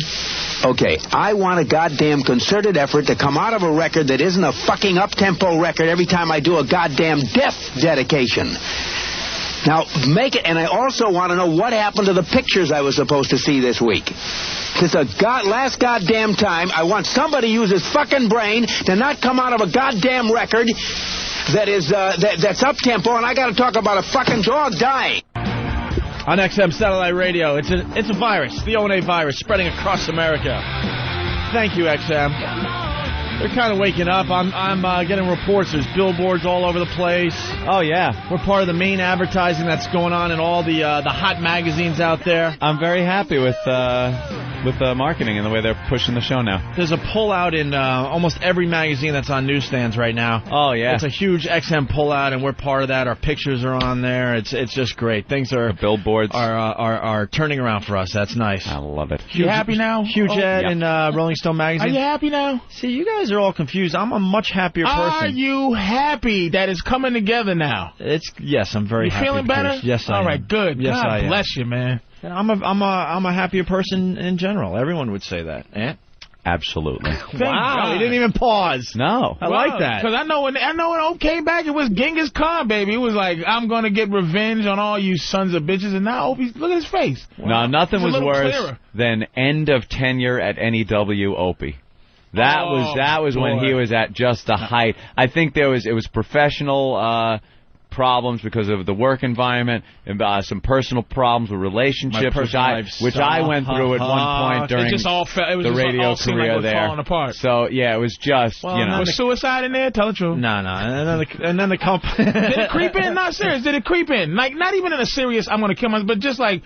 No, really. Let me just finish it. Let me just get it out of here. No, I just started wandering around America for like 2 years. And we tried to help you too anytime we bumped it because that was tough crowd time. So I was on my high. It's like, what's up, old baby? What's happening? Opie was pulling kung fu. How's that little show going on? Oh, it's still off? Oh, that old crazy old damn it! They take it off. I got to go do Tough Crowd. Not Tough. Yeah. But it's like, hey, you're still Brazil. These guys, yeah, they were trying to talk me into going to Rio. We still showed you a lot of love, though. We wasn't like, oh, you ain't got no radio show. No, I watched very closely, and I made a list of who my friends are, who my true friends are. Who was naughty and who was nice. And Patrice made the list. Yeah, because we see, what's up? Oh, because I never thought about you as the radio guy. Like, and then there were people that really surprised me. I'm like, wow, I thought that dude would have, like, supported me through this, but absolutely not. Every time I see him, let's get nigga, fuck that. Yeah. Let's go to Brazil, man. Me, you, come on. Suitcase. And then we had no respect with the company. We were making them just ridiculous money, and they didn't give a fuck about us. It was all about Howard. Did you get any revenge? Howard. Listen, we're getting revenge every day now. I was getting ready to say, stop. I don't want to hear we get revenge by putting on a great show. Oh, no, nothing like that. I'm talking about, did you get somebody where you just go, thank you that he got to this be fucked up over this. Let's see. We did some things. We got some things done. Just like... John Sykes wound up getting thrown out, which was good. That made me something feel like good. that. Something really good. Like somebody lost a job. He wound up getting thrown out. And the company itself lost millions and millions of dollars based on millions to us not being which broadcasting company like Infinity Broadcasting, whatever. But we're talking 10, 20, 30, 40 million. Which means somebody got their head. Oh, yeah. A head roll. And every radio station we were syndicated to, just about, with no exceptions, just still blow. All those radio stations. That's what I'm talking about. Forget that. We get revenge. We were on at WNEW here in New York. They're still trying to get some real ratings over there. Still. And just the fact that they're scrambling, trying to replace Howard. Just the fact that they're throwing in what is going to amount to, and you don't have to be Kreskin to figure this one out, complete failures. These are going to be abominations when people replace Howard in the morning. David Lee Roth. David Lee might be good. We started the show off explaining radio. David Lee Roth doesn't have it. He doesn't have it in him. He can be an entertaining guest. Yeah, he could be on every once in a while. The first 2 weeks of his show might even be good. Then after that, when you realize, oh, fuck, I just talked about everything that has ever happened to me in my life. That's when the thing that amazes me. That's when you need a radio guy to kind of figure all this shit out. Like, well, we'll start playing games. We'll do this. We'll make up some cute little, showcase bits like Whip 'em Out Wednesday and Assault on the Media. He doesn't have that shit in him. And it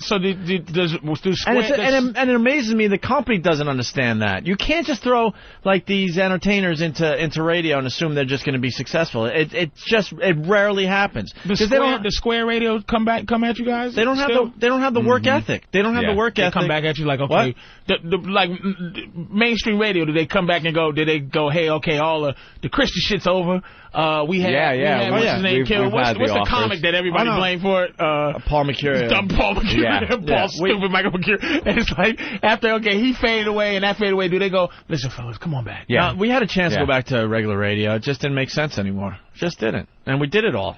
So why would we go back there and try to do the same show we were doing with a whole bunch of new rules? Fuck that. Right. So we're like, let's go for the freedom thing, and we'll build with the industry. And I was talking about radio. This thing is like, they're just now, cable TV, they're just now trying to fuck with cable television. Yeah. So that means they're not going to fuck with cable radio for another 40 years. You know, satellite radio is like, they're not like the FCC type of people. And they're not going to come trying to mess with the shows because they're just now going Sopranos. I didn't like that scene in the Sopranos. I know. Good luck. So they're just now trying to like mess with cable television. Good luck. FX is swearing. They do whatever they want. So you watch Dennis Leary's show. They're saying shit all the time. Right. Prick.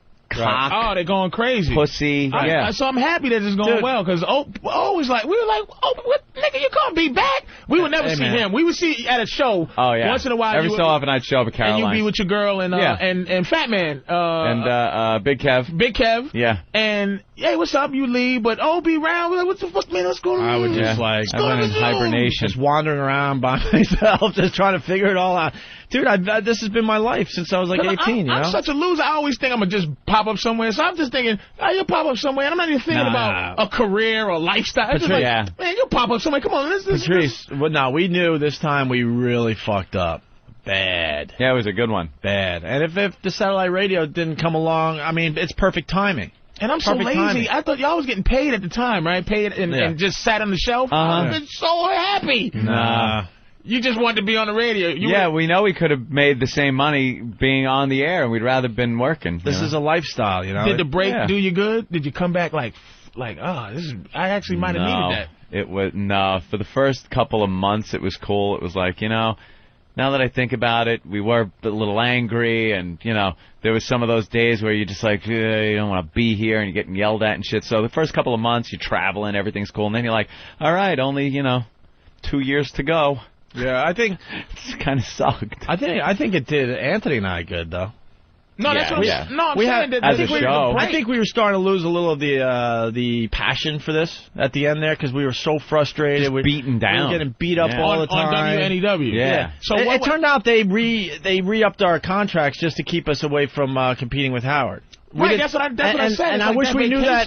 I wish we knew that at the time, because they never really wanted us at that company. Their whole strategy was to pay them a lot of money, give them some markets and syndication to keep them from competing with Howard. That's what happens when Mel Karmazin is in charge of a company. That's what happens. Howard is the top dog, which fine. Whatever. Right. But if you're also part of that company, you're treated like shit. You're a second-class citizen. We had an option to go to Clear Channel. They were making an offer that was huge. We were going to do mornings at Q. We were going to do mornings right at up against Q Howard. And go against Howard. And the funny thing is, when we were negotiating our contracts, they were coming to an end.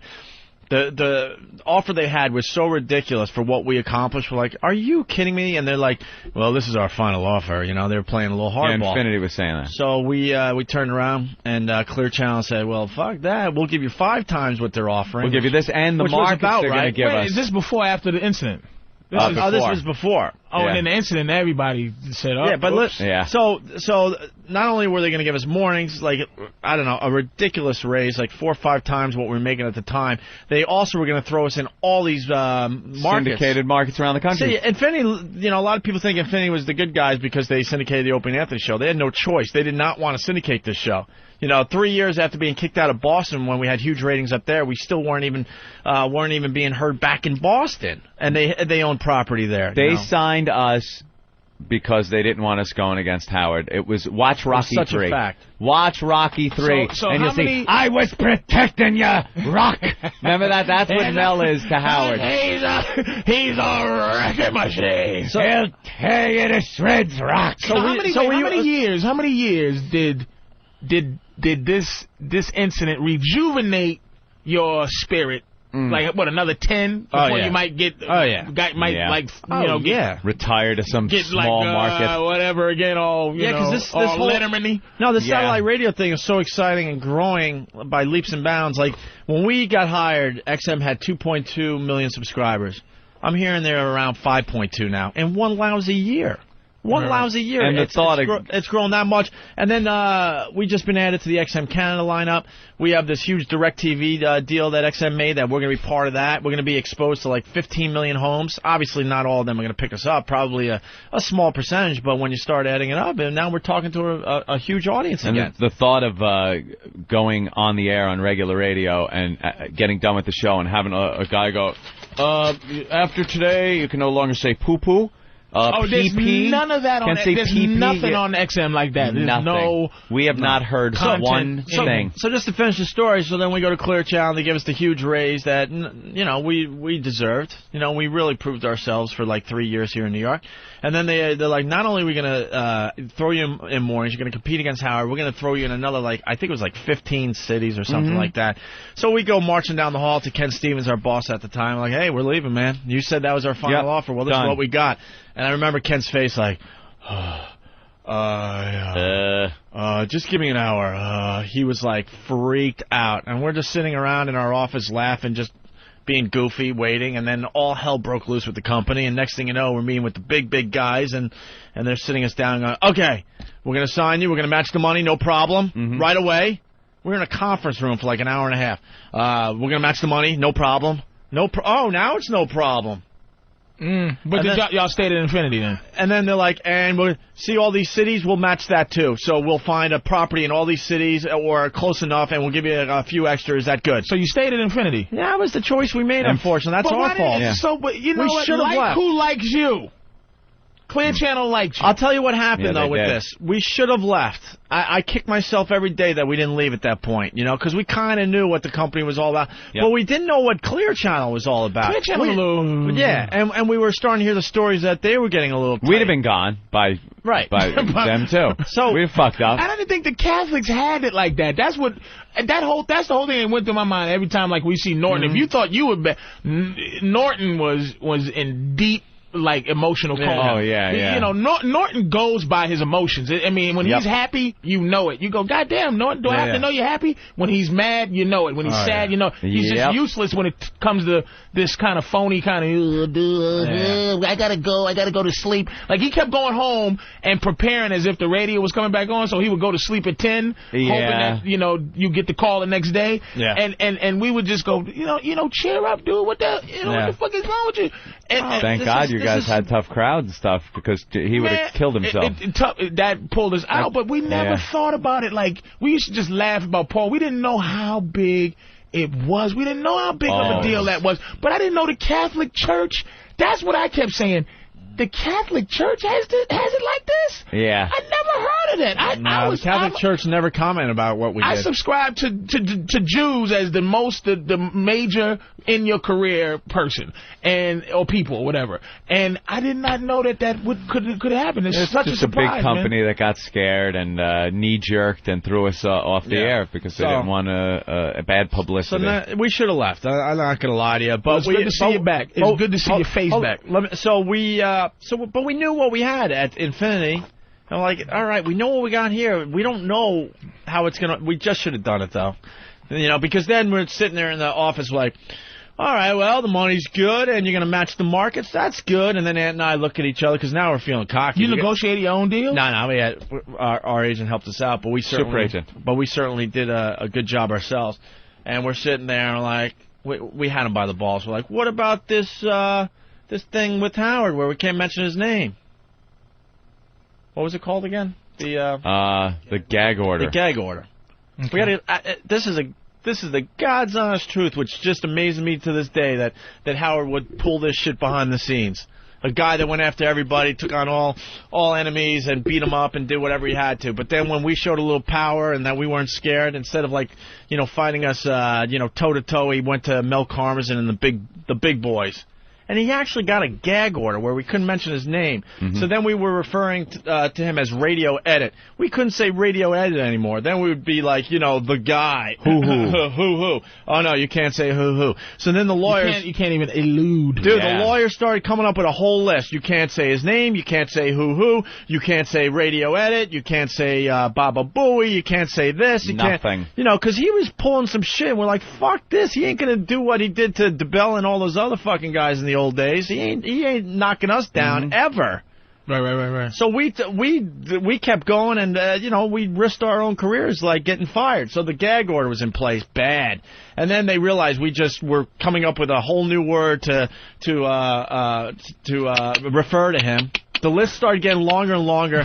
So then they're like, what the fuck? They're just not listening. So then they had a long delay system. Like, all right, anything that sounds like has anything to do with his show, dump out of the fucking show, or you're fired. Meaning some of the behind-the-scenes guys. Would he not fuck around with you guys? Oh, he'd say the clones across the street. Right. So, and the excuse they would give when we'd say, well, he's talking about us, he goes, no, he's not saying your name. Well, we're not saying his. Yeah, but we know what you mean. Well, we know what he means. Oh, that's different. Wow, no eluding. Oh, it was amazing. So ridiculous. So now, getting back to the negotiating, the money was good, the market was good, and we're like, what about the gag order? This was a serious... All right, yeah. It'll be in your contract that you could talk to anybody you want. Yeah, you could talk about any Infinity personalities. That's how desperate they were. But they had a plan I didn't know at the time. Like, it'll be in your contract you're allowed to talk about him and anyone else you wanted at Infinity Broadcasting. They just wanted to make sure they had control of us still. So we sign. Right. And their plan was, all right, you can talk about anybody you want. You want to mention Howard? Go ahead. Oh, but we'll fire Ken Stevens, your boss, Jeremy Coleman. We'll fire Jeremy Coleman. Your producers. And put in people in there that can have some control over you and your show. And nice. Even the alluding. Yeah. So it went right back to how it was, even though it was in our contract we're allowed to do this. We're like, what the fuck? We were in that office. You should have smacked your ace upside the head for not catching that little goofy loophole. This shit plays in your head, and then, we're doing the shock jock edgy shit, and to be honest, we were like taking chances going, what do we have to lose in the end? Yeah. That plays into it a little bit. I'm not going to lie to you. Now, we weren't happy. So then, was that stunt? Did you even think that stunt was going to be that bad? Did you have a inkling? Well, it wasn't. Obviously we had Church on the list, but when Paul Mercurio first, yeah, Paul Mercurio to try to Paul be creative. Mercurio called from the Church, and he was trying to make a name for himself because. He was starting to get a little buzz on our show for some other things he did, like the famous Kathleen, put your goddamn Turner. Clothes on.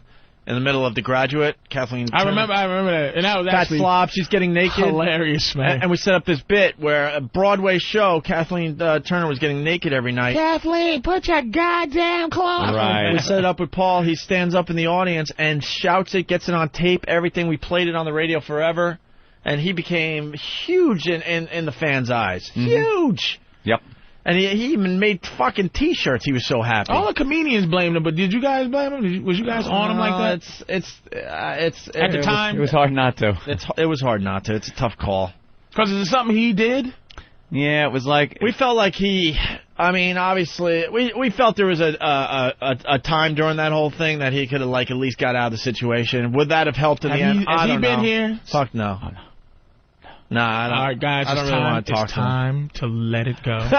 Listen to me, man. So. It's time to you gotta heal. Dude. You gotta see him, you gotta talk to him, and you gotta let him heal, because he has been destroyed. Enough suffering. Really? Heal now. He didn't want to get you guys thrown off the air. Really? Just looking good, right? I'm standing up for you.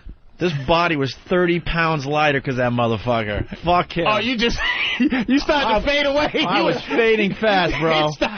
He was all looking concentration campy. Oh yeah. If we had to sit out another year instead of the 2 we did, I don't know if I would have made it. Really? I wasn't eating. You were dying. I was awful. I was doing Slim Fast and bananas. That's what I ate every day. You know what it was about Paul? You were anorexic, a male anorexic.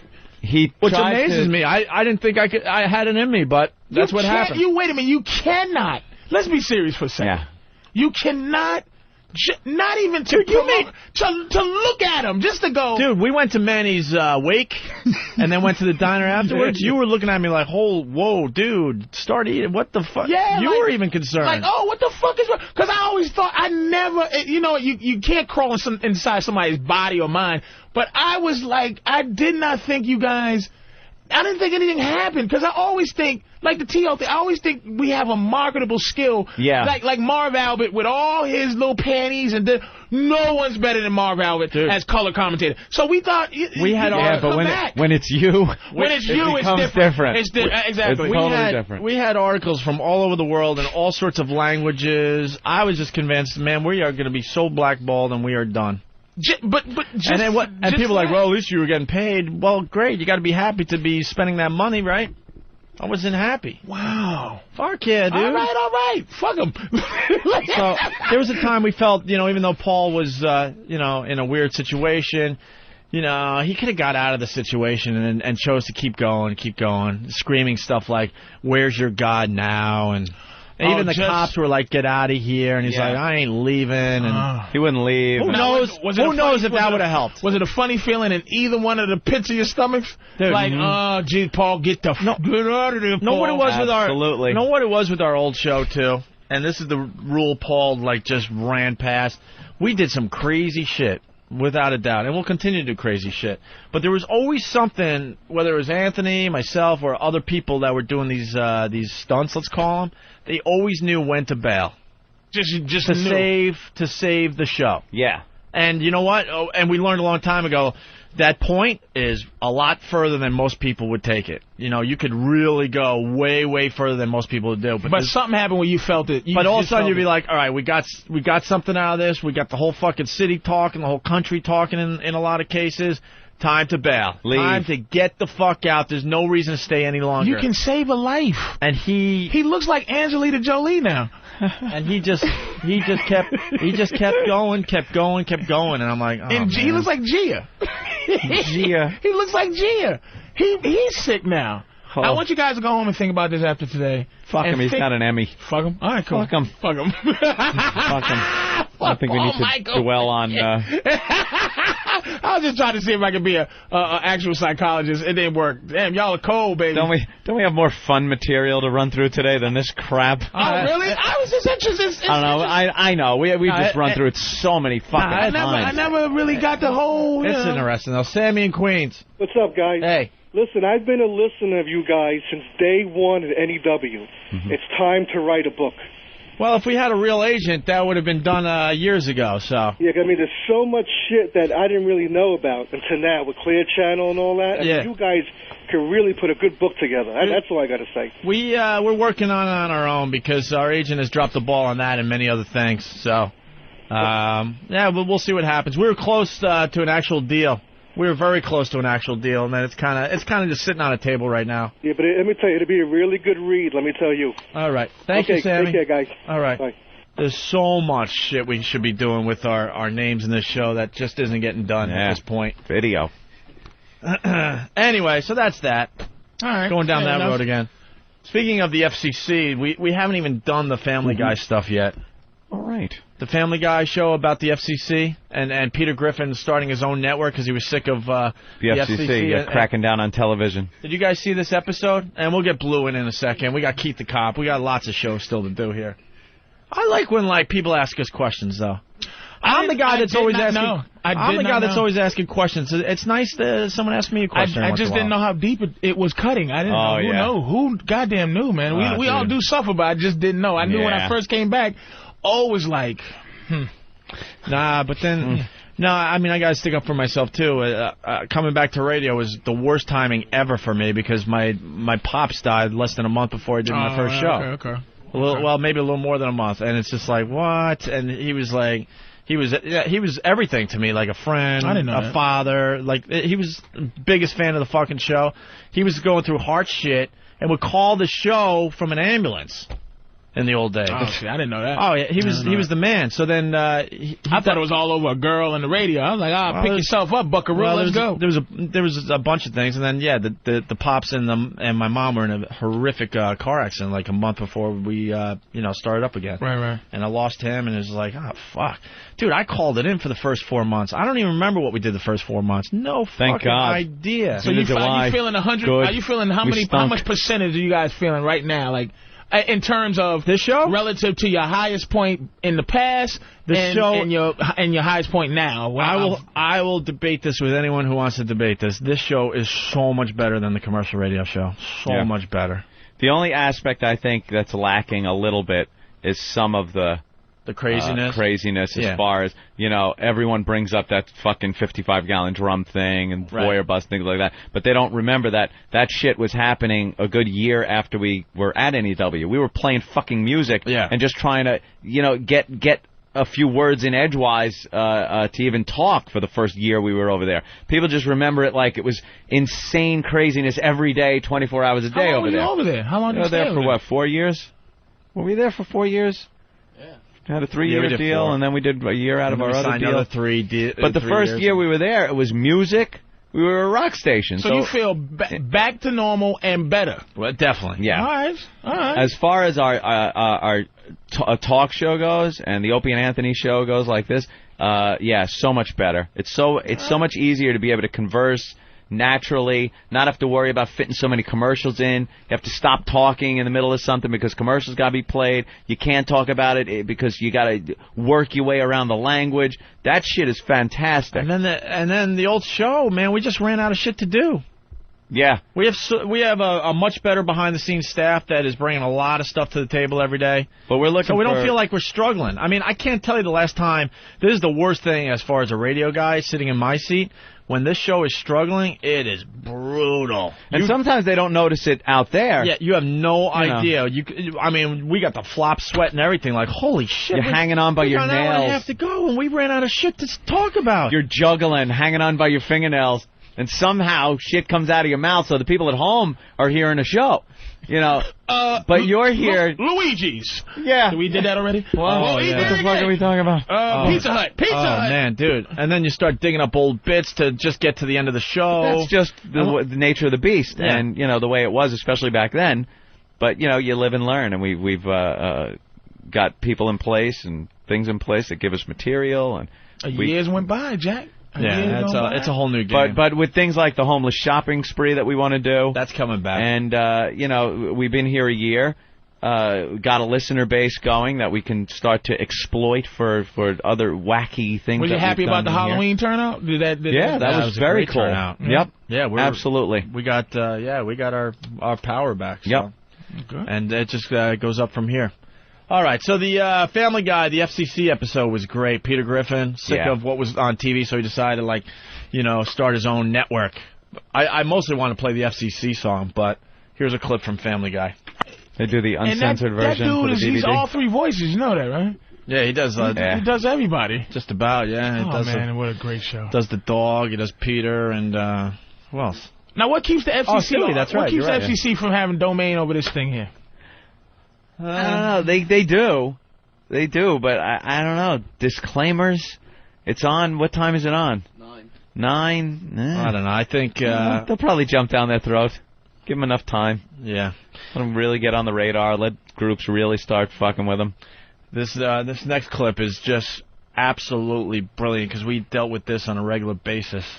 Like, as soon as someone complains about a radio show, one fucking person, then management gets up your ass. Yeah. And you could show them ratings that millions of people are listening to your show. But one person can bitch. I've had this argument behind closed doors with so many program directors, general managers, even the big guy, Mel. I'm like, one fucking complaint letter and you're shutting down our show, basically, making us do something else. I'm like, what about all the people that are enjoying this? Yeah.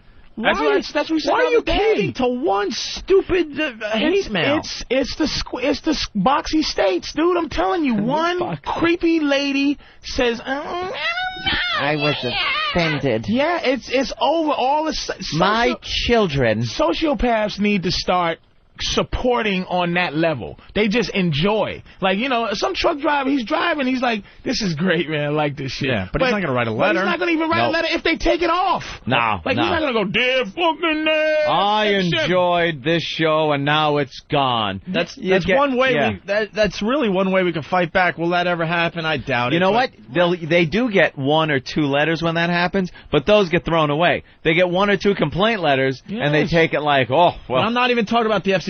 I'm talking about these. Let's talk about regular radio. These companies. They're the ones that are a bunch of pussies. They know that what their host said isn't that bad, and they're not going to get fined by the FCC. But they get all scared by one stupid letter. One stupid letter. It always killed me. Why would any? If I was Pepsi or Coca-Cola, right? How would I be scared of somebody? Like they go, don't. If you play that, mothers of big head retarded kids are going to boycott. It's like, bitch, I'm Pepsi. Yeah. Ho, let me tell you something. Drink Kool-Aid, bitch. You can never destroy Pepsi. You can never. That's like saying to the electric company, we're going to use candles. Oh, really? You going to stop using electricity? Go fuck yourself. Here, I dare you to stop drinking Pepsi. Exactly. I don't know why they get so scared of the boycott. I own 7-Up. I own Squirt. Get out of my face. They get petrified of boycotts. And that's the real danger because everyone goes FCC. Now it's the other people in charge at these TV stations and radio stations that throw their own morality into it and stuff. It's like, dude, that has nothing to do with the FCC. What are you doing? That's because psychos. On the enjoyment end. If they don't like it, they're gonna go, this sucks. They're gonna type in. Yeah. They're gonna call in and go, you suck. Right. But they're not gonna write and go, listen, I want to keep my O&A on. Mm-hmm. All the NEW guys. They did do the message board thing. They kept that alive, man, and going and all that. But it's like, not with the fervor of these people that want you off. Right. That's right. Well, listen to this clip from Family Guy. Gentlemen, we got 20 calls about the David Hyde Pierce incident. And as you know, 1 call equals 1 billion people, which means 20 billion people were offended by this. That's an FCC guy. That's their logic. Absolutely their logic. Because the reality is not many people complained about the Janet Jackson incident. They just didn't. No. They really didn't. And it was notorious. I think it was white boy, black titties. White boy, black titties. Yeah, people don't remember Justin was part of that anymore. Yeah. White boy, black boobs. And finally, from Family Guy. This must be the FCC overreacting to the David Hyde Pierce incident. They're censoring anything that might be viewed as unpleasant. What the hell? They let Sarah Jessica Parker's face on TV, and she looks like a foot. She is maybe the ugliest sexy woman on the planet Earth. Dude, you know, it's another story. The old listeners got to bear with us because we got to tell Patrice, man. Because we do have a lot of new listeners, and they're joining the program every day. We called out Sarah Jessica Parker on our old show, and we basically said that she looks like Ruth Buzzy in a dress. She absolutely does, dude. She looks so much like Ruth Buzzy, it's scary, right? Like Ruth Buzzy's daughter. So she was like hosting some kind of an award show. It was MTV, I think, the Music Awards or something. Yeah, and so we get on the next day and we do what we do best, and we're saying, man, she is just ugly. Why are people looking at her like she's a sex symbol? She looks like Ruth Buzzy in a dress. And then we're saying how she looks like a whore, all the horse and all this shit. And all of a sudden I see on the phones, online, whatever, 8, Sarah from New York. I'm like, and then someone's like, that's Sarah Jessica Parker. I'm like, yeah, like she's listening to our show. We popped the phone down. It's Sarah Jessica Parker calling us out. Do you have that? It is hilarious. Because then I think there's one reason why what did she say? People love us and hate us. All of a sudden, we turn into the biggest fucking pussies right in front of her. She was like, you know, you guys on radio got to understand that we're out there and we are listening and we have feelings and, you know. It was the crew from, like, Sex and the... like, well, let's be honest, baby. Now, dude, the Gap fired her because of, somebody finally was just like, this bitch look like a horse. She's not pretty. Yeah. Well, get out of here. It was the crew in the makeup truck or whatever. They were fans of the show, and they just had it on while she was getting her makeup. She heard it live and said, fuck that. She Give got me the phone. Pissed. Got so pissed. Oh, you two didn't just go, hey, baby, let me tell you something. Well, then I don't know how Ferris Bueller's fucking you. You look like Ferris Bueller. And then we... You look like Bueller Ferris. Then she's like, I bet you guys don't look like models, and she invites us down to the set. So then Aunt and I, we were going to do some hacky radio bit, and we were going to send, like fucking models down with flowers. GQ guys down there. But then we were going to go down ourselves, right? And then all of a sudden, they're like, all right, we'll set this up. And then, the big blow-off. The biggest difference is we're not going out on a nightly basis trying to come off like we're sex symbols. That is... Like, I don't get dressed up and go out to all these things and play myself off like I'm the hottest fucking thing. She's playing off that stupid Sex and the City show. Holy shit. There's only one that's marginally hot. She's the one with the dark hair. The marginally, if it's not a close-up. And the one that fucked Blair Underwood is atrocious. That fucking, what's her name? The old one. And then, wait a minute, you know what? And Kim Cattrall. Kim Cattrall is because she's such a dirtbaggish kind of girl, she can get over a little bit. No. Not even. No. Don't even give it to her. Who? She is... The dirtbag one, the filthy one. Absolutely. The character on that fucking show, the way she plays it, and I've seen maybe 2 parts of maybe a couple of episodes. I've never watched the show. Every time I see her, she's coming off like she's doing a favor. Like she's this fucking sexy, I'm fucking everything that moves. Meanwhile, it's like, they're throwing you the bone, Poochie. Yeah. They're throwing you the fucking... sex last I had 5 cocks in me last night, and it was wonderful. Yeah, that's it's like, you fucking slob. It's like a no-brainer, dude. It's like you can't... the media cannot make that girl, what I mean? And then you go, how's magic? This is why I think a lot of these dudes is gay. Like, and that's, I'm quote unquote, I'm not saying Matthew Bros is gay, but whatever. Right. I'm saying that it's like that dude, it's like she looks like his mother. It's like, no, Ferris, you're not, no war games. That's not your woman. Right. Something's bullshit going on there. But, no, they've been hooked up. They've been... Beard, maybe. They've been doing it for a while. Who knows? Oh, that's hilarious. All right. You guys want a break? You want to keep moving? Depends on what we got over there. Well... Is it something easy to change gears into, or do we have to double clutch this motherfucker? No, we'll move on. I love when we talk about that shit, though. Yeah. We still have a lot of anger to get out. We're getting better, though. We're getting better. That's why we'll never give Howard a break, by the way. Never. will expose him for the hypocrite he is. That's why when you watch that fantasy movie, Private Parts, and you see how he was treated so poorly by management and so poorly by Imus, who there's that scene where he goes up to Imus's dressing room and Imus says "fuck off," and that's the reason why Howard was so like bitter toward Imus. What a load of shit that is. Howard did more behind the scenes to fuck with our careers than Imus ever did to him, on the air, off the air, or anything. Ever. Get Ben in here to tell the Tony Berardini story. We were on the red carpet for the MTV Music Awards or the Video Awards? Video Music Awards, yeah. Music Awards, right? Mm-hmm. We had prime location. This was part of our deal too, because we're like, you guys just don't treat us right, you know. So they give us like the red carpet. We're there. We got our own section. While all the rest of the press was in a huge bullpen, right? We're doing interviews. It was in our contract.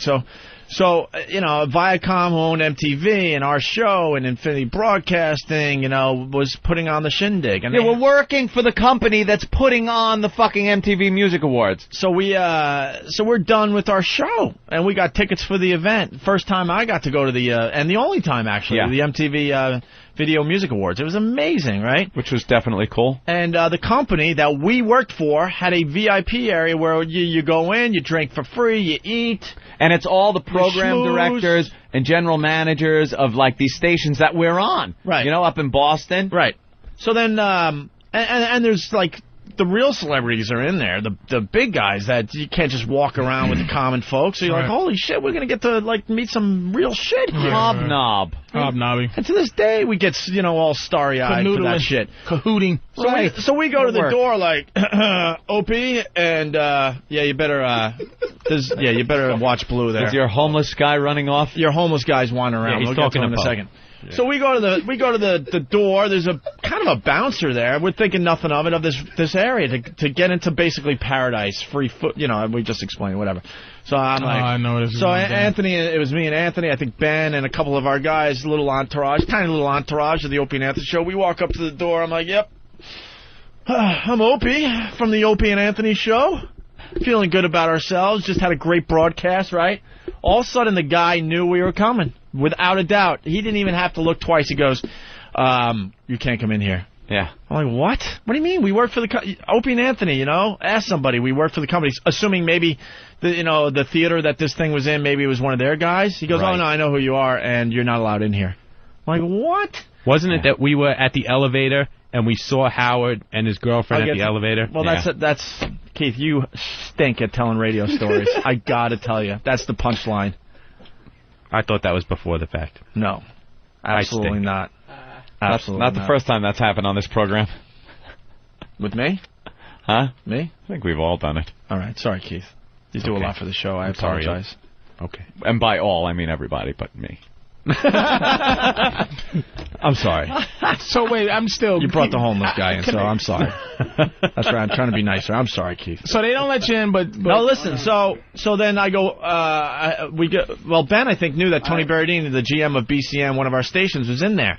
So I go, I think Ben talked to the guy, could you get Tony Berardini out here? No. They let me go in. They wouldn't let you actually went in. And the guy held my wallet. It was like for 2 seconds you could go in if the guy holds Ben's wallet. Like it was this big fucking thing. Well, because we weren't allowed in at all. So I'm like, all right, now I remember. So Look I go. how bitter we are. Yeah, I go. Still. Yeah, you got to heal, baby. Oh. Dude, this is bullshit. You got to heal, baby. Oh. This is bullshit. Get it out. We were living love, nigga. We were told we were the heir apparent. When he finally retires, you get the kingdom, and you're our second best show on the whole fucking company. Kiss, kiss, kiss. Mm-hmm. Inclusion.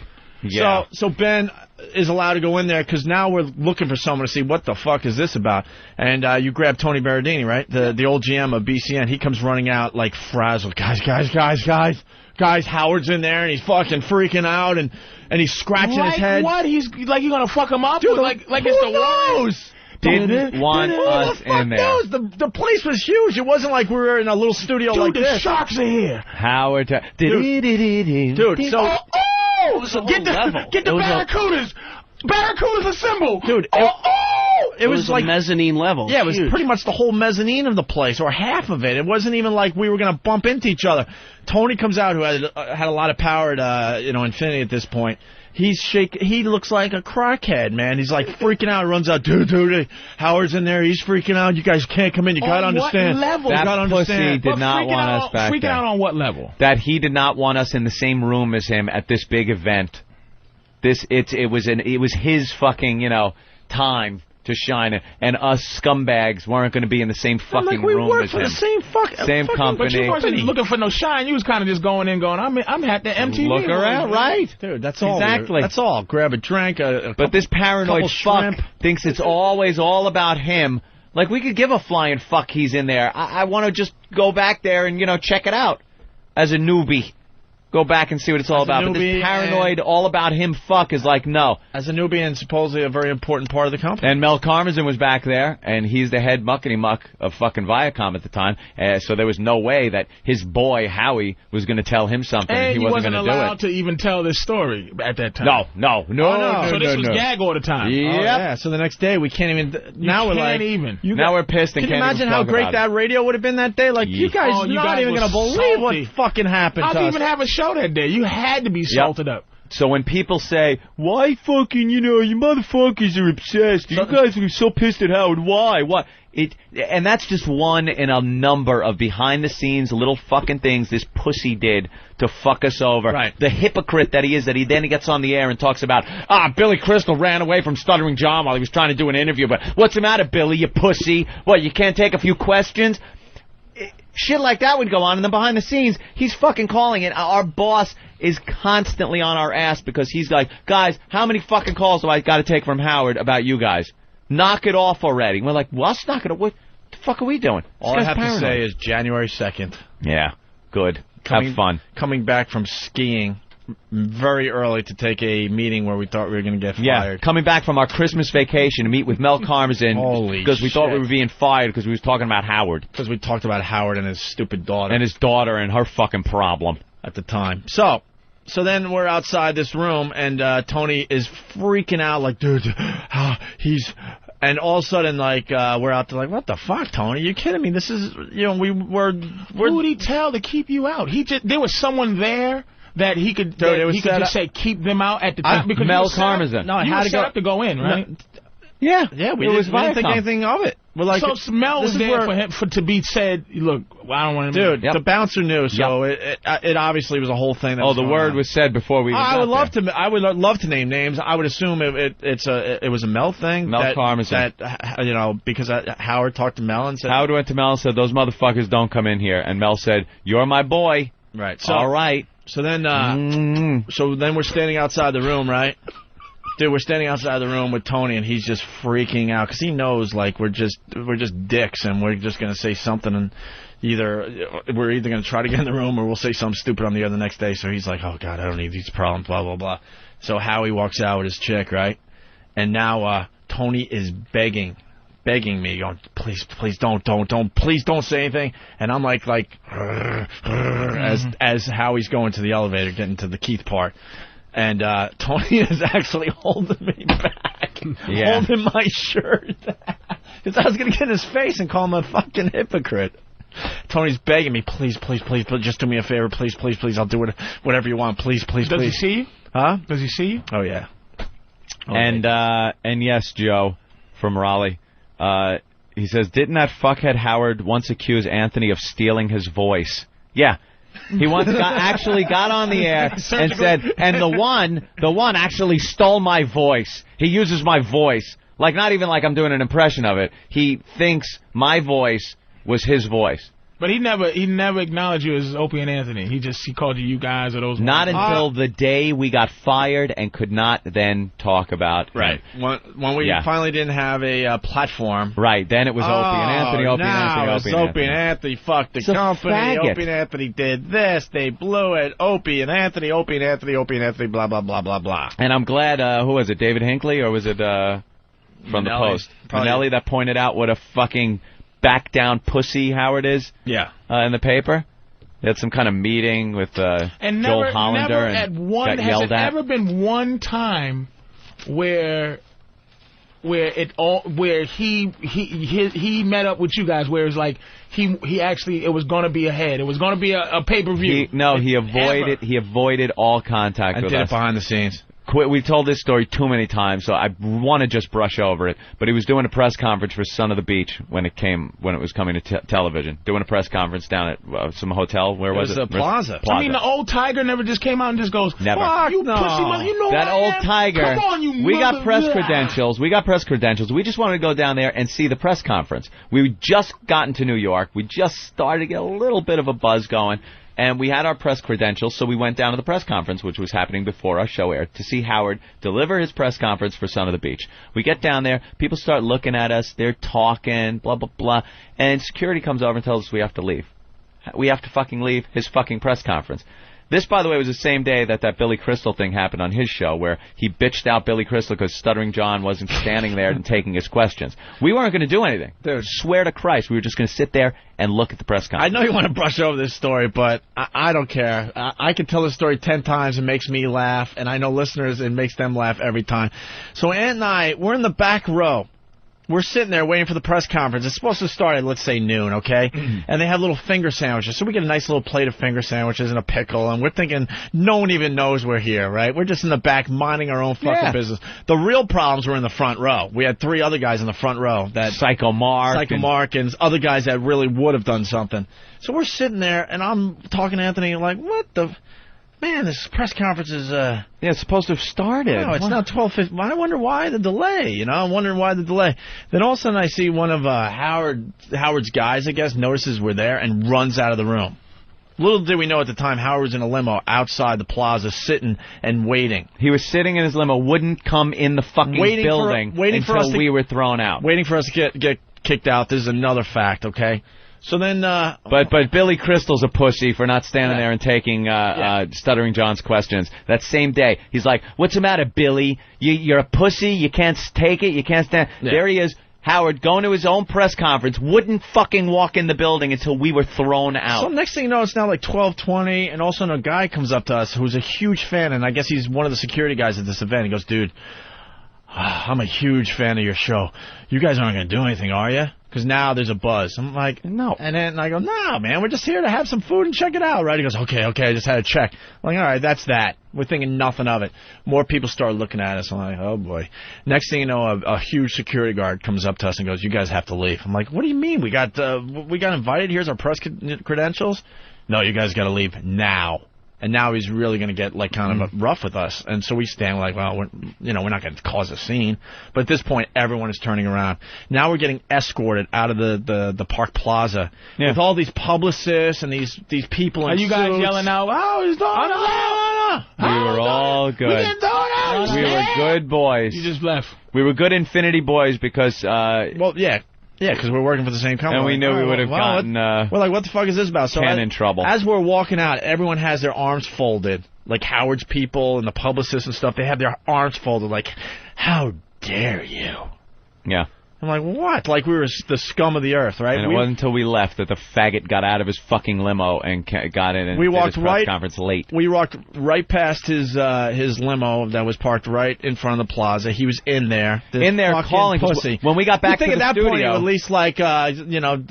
least show some bravery. You know what I would have did? Like a Godfather, just to piss you off. Roll the window down, wink at you, and roll it back up. Just got you out of there, motherfucker. Yeah. Good kids, you're good kids there. When we got back to the studio, Ken Stevens, our general manager, this is our what boss, we found out after the fact, had told us that Howard was in the limo calling him. He was just taking calls from him saying, "What the fuck are those two doing here at my press conference? Screaming. Get them out of here. I'll have you fired. I'm calling fucking Mel. What the fuck are they doing down here?" And Ken's freaking out about the whole thing, thinking we're going to do anything. Sent Jeremy sprinting down there on his little feminine legs, sprinting down there to get us, tell us to leave. Little veal legs, just fucking running to get us out of the situation. Like, what the fuck is the big deal? Yeah. And never did he do a Bernard Hopkins, just like, all right, youngsters, let me show you something. He's a big, brave guy on the air when it's someone like John DeBella.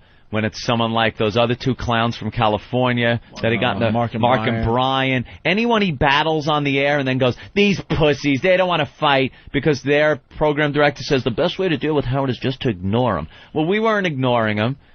We were facing him head-to-head. We shared a lot of the same fans, and people really started thinking, this guy is coming off like an asshole. And the second that happened, behind the scenes, this motherfucker at every turn would try to fuck us. And that's why we can't stand him. That's right. And we'll never back down. It's not because, who's Howard? Why do you hate him? Well, he's Howard. No, there's plenty of good reasons. Believe me, we lived it. He did a good job. I'm not going to hold back our. I'm not going to deny. I was a huge fan growing up, and before I got into radio. And when I was in radio, I thought it would be kind of cool, especially working for Infinity Broadcasting. That's like dream come true. So if you was to write the private O&A, whatever, there would be a scene where Howard's treating you guys like shit, like the Don Imus. Exactly. Only it would be true. And it would be 10 times worse than just saying fuck off and slamming the door. There you go. Yeah. It would be us coming home from Christmas fucking vacation to be yelled at by Mel Karmazin because Howie made one phone call. And we'll end this with the post today. Someone reminded me that John Minnelli, a good friend of ours, the headline today, Stern limps back on air. Ooh, what happened? He did a fake suspension, and he pretty much got caught doing a fake suspension. He basically took Election Day off, and... They try to do the oldest trick in the book, let's get some attention. So get some press. They got it. Hey, they did a fake suspension, which is just showing a little desperation, in my opinion. And so Minnelli wrote about it, and the headline is Stern limps back on air. Howard Stern buckled, caved in, wimped out. Stern back yesterday from a one-day suspension from talking too much about his upcoming satellite radio gig. Acted like a whipped puppy while discussing a rowdy lunch with his bosses on Monday. Then when we played, after he announced his divorce, Allison. And we played Allison with him crying. One of the best bits ever. Corky Stern. Robin. Yeah, we were playing Allison. Get FedEx to throw that up on oavirus.com. That was almost a firing right there, too. Many. Oh, my God. Like, this guy isn't going to beat us up. He ain't going to make us fucking look stupid. Oh. Are you guys now, can you tell any young upstarts? I know you wouldn't, but would you tell? Could you say, I don't want to deal with these pussies? I tell those all the time. I'm calling Elo about the Ron and Fez kids. Yeah, I don't like the way these young upstarts are coming up and fucking with us. Don't like it. All right, wow, that's a hell of a tangent we just went on. But Patrice asked. Yeah, we'll blame Patrice O'Neal today. That's been, there is a reason behind it. I'm the mercurial of this segment. No, I think it's a very interesting segment. You fat nigga, shut up! I just want to know what happened to my friend. Not only that, but I missed all of Carrot Top on fucking Regis. Look at this swollen up nigga. I missed all of Carrot Top on Regis. What's he doing? Turn him up. Crank him up. Crank him up. He's got to be doing steroids. That guy is so fucking buff. Airport security is when it really gets rough. Oh, my God. Like, what do you got in there? Yeah. How do you? They go through my hair. They go through everything. So what do you do, Carrot Top? This morning, really, literally. It's just so you don't get bird flu. You wear a hat covered in cats so that way we don't get bird flu. Look, it's a jacket, and it's got cats on it, and the birds stay away from it. Oh, that Carrot Top. Okay, sorry. I met him in the lobby of the Vegas hotel we were at. Yeah? He knows Jimmy, and Jimmy and I were walking through the lobby, and, he's a really nice guy. He really is. I met him years ago when I used to work as the doorman. It's like, see, he is like a nice guy. But that's what I've heard from everybody. That doesn't mean he doesn't look like a transvestite. He doesn't look like a little orphan Annie as a man. And if you're going to be a prop hack, he is the most successful prop hack ever. But you know what? $50,000 a show at colleges or something like that. Dude, you know what about Carrot Top, too? He knows he's a prop hack. Yeah. That's why he's fucking built where he could just... Like, who's going to say, hey, prop hack? Fuck with him? The guy's got fucking arms. I think that's where the workout thing started with this guy, because he was never like that. Now it looks like he's on steroids. And when we met him, he was on the way to like a Gold's Gym or something. That guy knew that he was a prop hack and said, I need to protect myself. He only works out. You think he's on the road knocking traditional motherfuckers out? He's like, let me tell you something. Richard Pryor will be turning over in his eventual grave if you don't stop. What? Hold up. What? Hold my Domino's pizza jacket that I created. I'll knock this nigga in his mouth. Come on. Yeah. Come on. He takes his shirt off like, puts his red hair in a ponytail. All right, what do you have to say about my props now? Now what, bitch? Yeah. Now what? You don't like my fireman hat with the He's fucking working out or screwing roller skates on toilet bowl seats. What? That's what he does his whole career. Hold on. Hold my hula hoop with razor blades on it. That's right. Because I'm going to knock this dude in his mouth. Speaking of enemies, Anthony, we'll end this segment by saying the arch enemy will be revealed tomorrow. Yeah. Oh, a lot of speculation, not only on the message boards, but in the news, in the trades. Yeah. Everyone's chiming in. Yes. XM has hired one of our arch enemies. That's official. And what this person will do for us, we'll see.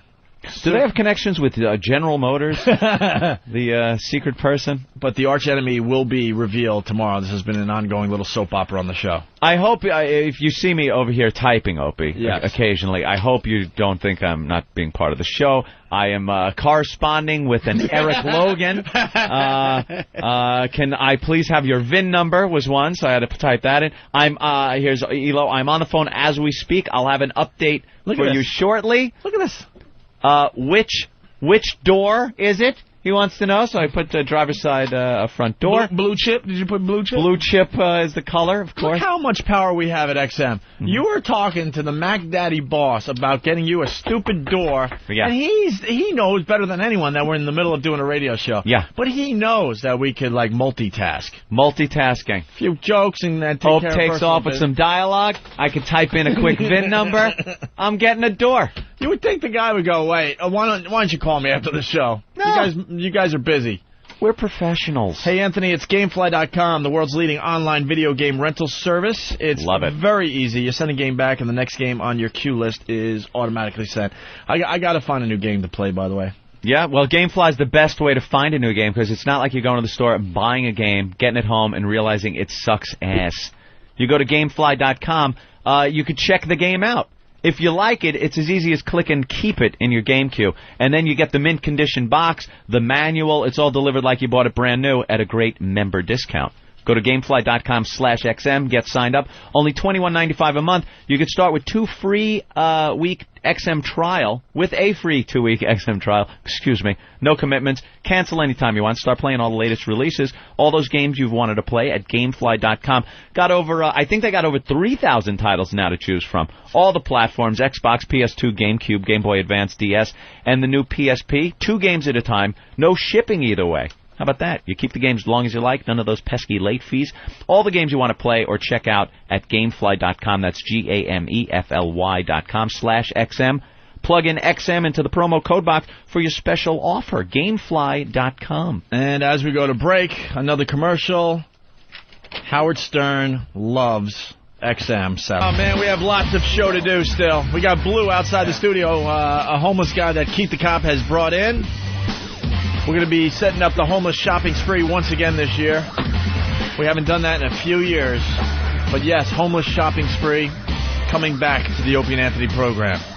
And Keith was telling a crazy story off air about what goes on at night with the whack bag people. Yeah, you know, I was reading the boards one day, and they were talking about this Pal Talk thing that they do. Mm-hmm. So, out of curiosity, I signed up for Pal Talk. I was curious. And you were being set up by Dateline, you know that, right? So I go into, they have this whack bag degenerates room, and you know, a couple guys online had told me, yeah, you know, some girls come in, they wow, you get to see it, you know, some nice tits, and I said, all right, let me go check this out. So anyway, we're in there, and there's a couple girls, and now people see me come in, they see my name, and they start pounding me with, you got to check out this one guy's video thing, and I don't remember his name. Someone will come up with it on instant feedback. Anyway, I click on this guy's video link. These whackbag guys get this guy. He's from California, and he's a bisexual fella. And he sits there, and he just jams things up his ass. And when I have it, and when I signed on and I see his video, he's bent over, and he's got a plate of like Dole pineapple slices. Yeah. And he's taking them, like he's got the ring, his finger in the hole of the Dole pineapple slices, and he's jamming them up his ass. Oh. And then he turns, he sits down, with the whole thing of pineapple up his ass, and then all these whackbag guys, no, dude, you got to shit him out. So he takes a plate. They're egging him on? Oh, they egg him on to do... He's got to be in his 50s, I would think. And supposedly he's like an engineer for Honda or something. Like, he's actually done a really good job. But he turns around, and on camera, he shits out the pineapple onto the plate, and then he eats it. Stop. And maybe somebody can tape this or something. Yeah, he did Oreos. He did pineapple. He did his dentures. He took his dentures and stuffed them up his ass, and then took them out and put them right back into his mouth. That's a great gig. It's disgusting. Dugout Doug. That would be Sub-Ray. Sub-Ray, correct. Sub-Ray. All right. That guy absolutely rocks. Well, that's one way to put it. You gotta give me like 2 seconds of filler when I walk out of my office because I can't talk about that in here. Yeah, all right, hold on a second. I'll get Big A on, too. Big A, for some reason, has info on this. Big A from whackbag.com. Big A. Hi, Opie. Oh, boy. Hey, Big A. Yeah, Big. Hey, Doug. Yeah, what do you know about this guy? I seen him once on Pal Talk. Kind of weird. He's kind of weird. Yeah. That's it? Okay, I'm back. All right, Doug, you're on with Big A as well, so. What's up, Big A? Yeah, we have this... Big A was trying to say, good yourself? It took too long. Hey, how you doing, Big A? Yeah, nice. How's your mother? Good. Big A can't really speak very well. Jesus. All right, so, Big A, you've seen this guy do this video? Yes, one time, yeah. And any highlights for you? Oh, my God, Big A. Wow. It's Big, the whole alphabet. What? Big, Z. What was he using when you were watching Big A? Say something easy, a cat or something. Don't say pineapple. It'll take too long. Stegosaurus. Oh, ST is very hard for him. Actually, I forgot, actually. How do you forget? So you I see it all the time. All right. Doug? All right, I'll never forget this guy. Basically, it's like a chat room. You have video cameras and audio, so you don't have to type everything out. This guy kind of wanders into the room because it's a public room because he's a submissive, and he'll do anything anybody tells him to do.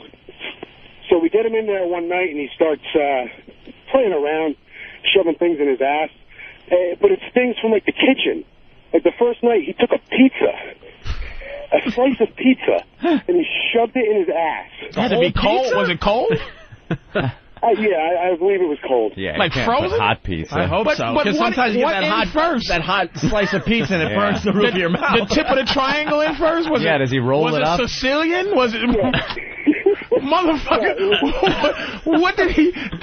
Well, when you go for, like, the crust end first, just to get it out of the way... I think just like you would eat a normal pizza, you'd have to fold it. That's what he did. He folded it and he stuffed it in his ass. Yeah, you'd have to. Exactly, Anthony. You've done this before? Yeah. No. He folds it in half, and he crams it into his ass. Then he turns around and shows his asshole to the camera. Well, you have to. He shits it out. Yeah. And then he eats it. And just don't ever get on radio as a dude and go, this guy rocks. Like, either hire a girl or say, hey, my girl saw him. This guy rocks. But you can't be a dude and go, man, this motherfucker shoved a pizza in his ass. You know, that's some crazy shit. It's just the miracle of the Internet. This is shit. This is the information age, the 21st century, and this is what we have going on.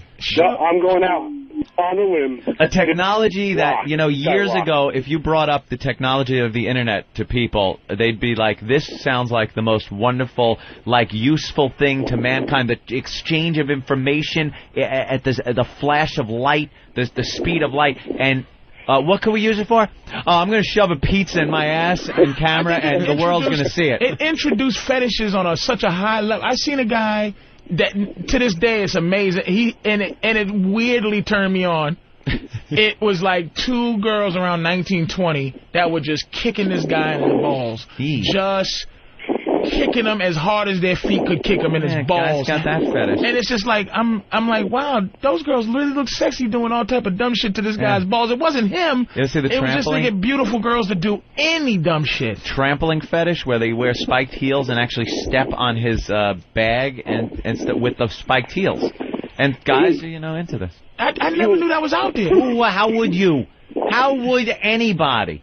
We used to have to fight for like a Penthouse or a Playboy, or if you ever got a hardcore porno magazine when you were a kid and thumbed through it, it was like gold. You would hide it in the woods like a pirate hid his treasure. You'd bury it and dig it up and now it's, a couple of mouse clicks and you got the worst, most heinous shit that anyone could possibly not imagine. I remember the first penetrated vagina I ever saw in picture. It was just, I was in 8th grade and I had whatever book I wasn't reading, and I put this thing, and the first time I saw the name Tuna Sandwich, I never forgot the DP. Now it's DP, right? But they called it Tuna Sandwich back then, and it was so weird to look at, just penetration. Now it's the internet's here, and it's making you just. That's it. All right, listen. Everyone's desensitized. We got to move on because we got so much going on. Doug, thank you. Thanks, guys. Big A. Anytime. Big A, thanks. Tune into that one. Thank you. All right, there goes Big A. Welcome. Really fast. The boys are hard at work in the O&A lab. I caught a peek. The lab. They're working on a new way to assault the media. Oh, good. Where's Danny? There it is. They were actually practicing outside the studio in the O&A lab. I saw you guys practicing a new technique to do the assault on the media thing, Danny. Nah, it wasn't really practice. It was just to see how it looked in the frame. So it works. Well, you were practicing. They were filming it and everything to see how good it would be. I like the idea of a sign that's a little smaller, though. Well, here it is. I like the idea that it's not so big where you're only going to see half of whatever it is when you get behind a news person with it. That's pretty good. It's an O&A hanky. Well, that's pretty much what that is. There's a major problem with that. You know that, right? Yeah, I know. There's no XM on that. That would you got to put the XM. Right, we're just checking it for size right now. I think it's got to be a little bit bigger. Oh, that's just a sample? Yeah, that's just a sample. And you got to reverse our cartoon characters. You don't need that bigger. That's perfect. That's perfect? That's perfect size. That's like Anthony was just saying. You want it a little smaller. You want the whole thing in the frame, not just You just want the XM symbol somewhere. Like what? No, that'll be there. This was just a sample to check out how it would show up on a video. Put XM, switch our cartoon so it's, Opie and Anthony kind of thing. Okay. Yeah, why is that reversed? Yeah. I'm never on the left as you look at the picture. Oh, just the image that we sent over originally had you guys like this, so they were sent it up. I'm always on the right. Okay. Then people don't get confused. It's Opie and Anthony, and then the picture, it's Anthony and Opie. Yeah, they go, which one's Opie? Because they can't really figure out which one looks Italian and the other one looks like the Opie character. Right. It's in your pocket. Let's say hi to Dave Foley. Dave Foley, co-creator of Kids in the Hall. Dave was on News Radio, and now he does the Celebrity Poker Showdown on Bravo. Hey, Dave. Good morning. Sorry you had to wait. We had to talk about the guy shoving stuff up. You really wrecked my breakfast. Especially I hope you aren't having pizza for breakfast. No, actually, I was having a big plate of pineapple. And Oreo cookies. I had freshly shit out. Yeah, it's just the internet's. It's such a miracle for what it actually is and what it can do, and for what it's being used for. It's just, I don't know. Yeah, well, every medium is, initially used for porn. That's what they're saying about the printing press. Well, we've always heard the story of the printing press. It's true. Some guy there, some friggin' like a monk or something, sitting there going, and he fucked her. They discovered the printing press, and it was used for writing dirty stories at first. Yeah, he's right. Dave's right. And then the iPod thing. They have downloadable porno clips. In fact, I do believe the Gutenberg Bible is pornographic. Is it? Yeah. Yeah. I had my suspicions. Yeah. Now, I am a huge poker fan, Dave. Uh-huh. And I can't stand any other celebrity, poker shows except for Celebrity Poker Showdown. Well, thank you. Because I don't know what it is. Sometimes you tune in and they're trying to pawn off some other celebrity thing, and it just doesn't have, it's not as fun. The celebrities kind of blow. Do you pick these people ahead of time on their poker prowess? Because some of them are pretty good. I think they try to get some. They try to make sure there are some that can play poker. For the most part, they can't, and usually the ones that can lose. Yeah, you guys always pick. They go, my pick is going to be, and then it's usually somebody that plays, and then someone like stupid Colin Quinn, who like a calling station. Yeah. He wins. He wound up winning. Yes, he did. And someone like James Woods, who seems to have dedicated his life to poker, or at least talking about poker. Haven't some of these guys just maybe gone a little overboard? Like, if you're a poker player and you're very good at poker, that's fine. If you're an actor and you actually have a career and then you decide to just pretty much give it up for poker, that's a little odd. Yeah, I don't understand it. I mean, there's guys here that spend like 20 hours a week at the Commerce Casino. Yeah. Playing poker. Just playing poker. A couple of these guys, James Woods is one. And now, what's her name now?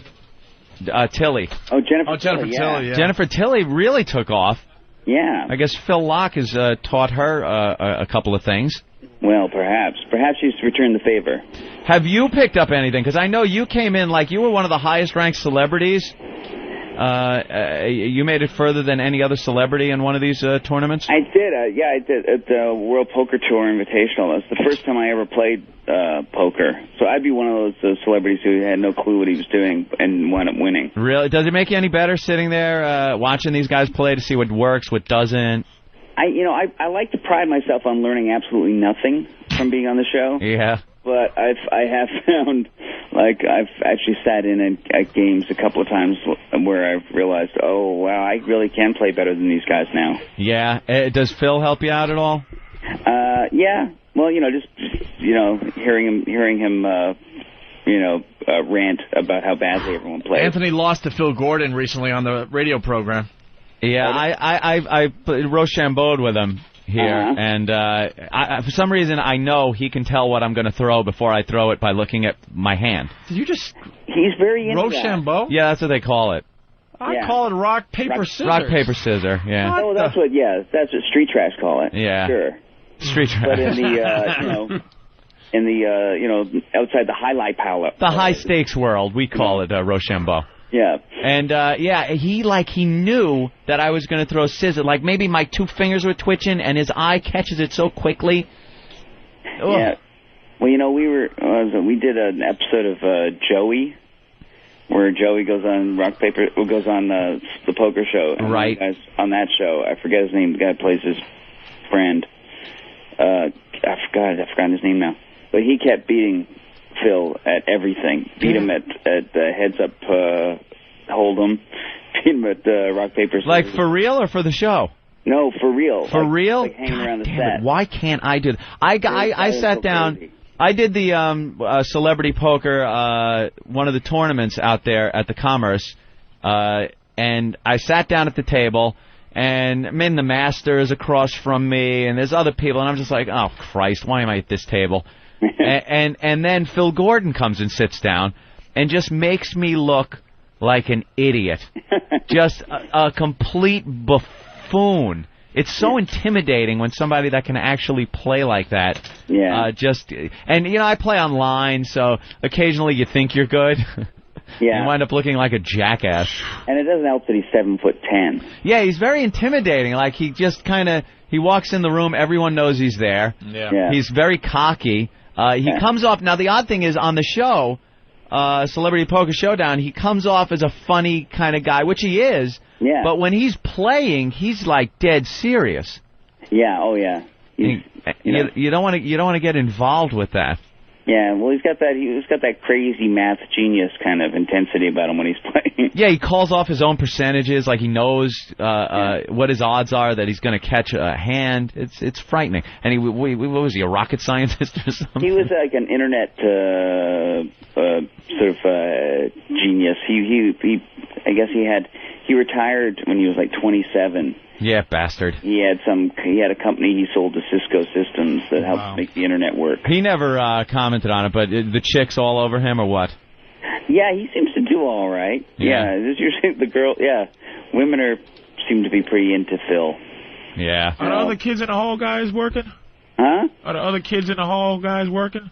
I think so. Yeah. You think so? You don't talk to them anymore? Huh? No, actually, they were all over at my house last weekend. Oh, okay. And yeah, everybody's working. What were you doing? Watching football or just? No, we were just hanging out. They came over and we were just talking about maybe trying to do something together. Oh, okay. Everybody always thought you were gay. Yeah. Yeah, and then you got like this hot wife. I know. I used to think I was gay, but, you know. Did you? A beard? Turned out I just don't like cock as much as I thought I would. That'll happen. Yeah. Well, what do you got going on here? Well, right now, actually, I think I'm. If you anybody in L.A. This weekend, there's a show I've co-written and directed, a theater show that we're getting up called The Tribute at the Steve Allen Theater. Yeah. And which actually stars my beautiful wife. Yes. Yeah. Chrissy Guerrero. Yeah. Look her up on the Internet Movie Database. She's got a couple of very pretty pictures of her on there. Yeah, so she's doing a show called The Tribute that I helped write, and I'm directing it. So I'm doing that right now, and we're going to try and see where that goes. And I don't know, what am I doing? I've been writing a lot lately. And, of course, Celebrity Poker Showdown. Celebrity Poker Showdown. Right. Just made a movie in Omaha. Made a movie. Right. Yeah. I forget what else. Alrighty. Well, just in the nick of time, because, Dave, we're running out of time. We have to get back to Pizza Up the Ass Guy. Oh, great. I hear you're going to be in New York soon? Am I? That's what I'm hearing, that you'll be here in a month or two. And I have no idea why. Maybe you would stop by or something. Sure, if I'm going to be in New York, I'll stop by. All right. Yeah. Thank you, Dave. I'll start working my sphincter, so I'll have something to do. Look for the Tribute at the Steve Allen Theater in Hollywood. And we'll look for you on Celebrity Poker Showdown on Bravo. Okay, thank you. Thank you, Dave. Bye. Dave Foley, everybody. Dave. All right, Keith the Cop. Oh, that's why you're holding your nose. I thought it was your new gag. Oh, no, really? My new fucking radio gag with my Is this friend. official? What happened? I just got a communique handed to me. It says, ELO found door. Could this be true? And it's an actual new door? He said to call you, to call him in his office. Call him in his office. You know and what? Bravo, Neal didn't ELO. get done today because he had to find you a door. Very important to keep the talent happy here, and I wasn't happy when I didn't have a door for my vehicle. The guy is looking at his watch like he's got somewhere to be aside from here. Blue, where do you have to be? Where do you got to be? I got to be at 14th Street. Why? What's going on at 14th Street? I got to go see Tippy. What's going on there? Tippy Tom? Tippy Tom. What's he got going on that you got to be there? He could come here. So he can come here? We're going to be gone. Hey, what happened to all the stuff you got at the last homeless shopping spree? Is that the jacket? No. What happened to the What jacket? happened to all the stuff? We bought... I think our listeners paid got swiped. God damn motherfuckers. It got swiped, really? Because I'm on the street. You're on the street. So we do the homeless shopping spree. We send you guys out. See, Patrice, this is where we could have used your help because you have a little more street to you, Patrice. Yeah. We did this homeless shopping spree where these guys will go to a mall during the Christmas season and legit, we give them money. They can buy whatever the hell they want. Eric. And the listeners show up, and they're very generous, and they buy the homeless people a bunch of stuff. I got to run now. Right? What we didn't think is we had to, then they go back living on the street with brand new shit. Brand new shit, and people swipe it. It's survival of the fittest out there. It's like the Serengeti. Yeah, all of a sudden, you pull up a zebra at the watering hole with a nice jacket on. A lion's going to come and snatch it right off your back. Eat it up. Eat it up right off of you. So who's like the John Gotti of homeless? Yeah, who's the Mac Daddy that just takes everyone's shit? What's his name? Who's the big guy on the street? Homeless what? I know there's a homeless ahead of it. Yeah, homeless John, baby. Don't fuck with him. Who's the bad motherfucker out there? Who's Homeless John? No, who's like the top dog? Yeah. Who's the big guy? Who's the big guy out there? Big guy. Yeah, like the one guy that you all fear on the street. The Predator. I don't fear nobody, but... But somebody took your shit. How you not fearing? Yeah, how are you not actually... Somebody took your shit, so yeah, somebody they took it while I was asleep. All right, but is there one guy you guys fear when you live on the street? One guy. I gotta go now. No, what's the matter? Big Blue, where you going? Blue, you gotta hang out. Well, you got a couple more minutes with you, Blue. Blue, who's the big guy on the street?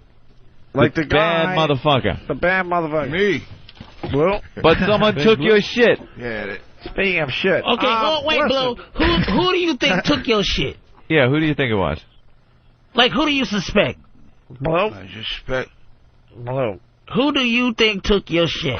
All right, listen. Blue, who took your shit? I don't know. Blue, I got drunk. I don't know. You're drunk? You're a little confused. I got a question for you. Yeah. What? Are there mole people? Mole people. People that live below the streets of New York City. Homeless people that go in the manhole covers and then unused tunnels. I own a manhole. You own a manhole? It's the under the subways. Man. Under the subways, yeah. They go into the subways and stay down there and keep warm. That's the... See, those... You know how there's a difference between motherfuckers who use cocaine and motherfuckers who use heroin? Right. And like the dudes that use heroin ain't shit. Like the ones that live under the subway, the homeless dudes are like, them nasty motherfuckers. That shit's fucked up for them, right. Even the homeless guys. So you don't fuck with them niggas that live under the motherfucking train. Do you go underground, Blue? You ever been down there? Yeah. And what's down there? What's down there below the streets? Down my house. What? My house. Oh, you live down there too? Oh, yeah. Where do you live?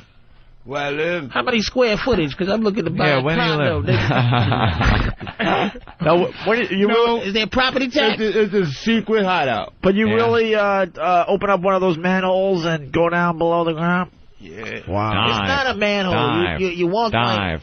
Is there a lot of rats down there? Or yeah, plenty of rats. Yeah, plenty of rats. They're my buddies. What's the best? No ones that don't steal from me. What's the best rat recipe? Wow. Oh my God! Don't open your mouth too much. Wait a minute. Now, hold. I gotta go. No, hold on, Blue. Sit down, Blue. Sit down. Oh, Blue. And why? That's all right, Keith. And Blue. He's pissed. All right, let him go. Blue. Why Keith, why you got on a watch? What time do you need to be doing something? Hold me. What? It's not like Tippy Tom. This guy will kill me. He's gonna get all Blue, pissed. why are you pissed off? Because Opie's being a... Why are you pissed off? Opie's talking shit. Yeah, man. Opie's talking shit? Opie's talking shit about you. What kind of shit we talk? You don't think he understands sarcasm? Yeah, motherfucker. You think he done dug all the way low and under... He's so low he don't know what the fuck sarcasm is. That's right. I don't like that shit either. Sarcasm. All right, listen, Blue, why do you get so pissed off? Why are you pissed? And why do you want to leave? Because you're talking shit. I wasn't talking shit. You weren't talking shit. I wasn't talking shit. Yeah, see, stop that. Blue. See, this is what... See, I wasn't talking shit. See, see, this is dumb shit. Blue, you gonna do the homeless shopping spree this year? I said he smelled like We're gonna send a bunch of you motherfuckers out to the mall, and you guys are gonna go shopping. No. Huh? No. What do you want? What do you want everybody to know? No, this is our segment. Don't be offended at this. It's like, look, we enjoy your company, but you smell like the inside of a colon. Well, so let me leave so you won't smell it. No, bro. Hang out, man. Stay. Hang out. We want to invite you to the homeless shopping spree. Stay, man. I don't think I'm gonna make it. No, you gotta make it, bro. We're gonna get you some new clothes and shit. You're one of the stars of the homeless shopping spree. You gotta understand. You gotta understand. It's just the way it is. I understand it's not a cool thing, you know. You can, it's not like you could get a shower every day. You live on the street. We understand that. Oh God, he's touching. That's the way it is, you know. We understand. Blue, what do you want? What do you want? It's all good, bro. Listen, we're a national talk show. What do you want the people of the United States of America to know? That I'm all right. You're all right. He's doing all right. You all right. You are all right. Yeah. All right. All right. All right. And Blue, after the last homeless shopping spree, what happened? You got locked up for a little bit, right? Keith. Oh, right. You went to jail. One of these things is not like the other. Jesus. I'm sorry. I got to go. No, tell us what happened. You know what? Please let me. You got in a joint? I'd rather light my eyes on fire than to smell blue again. No. Blue smells like a different color. Blue making me see orange. You got orange. Blue, what happened? Yeah, Blue. What'd you get locked up for, Blue?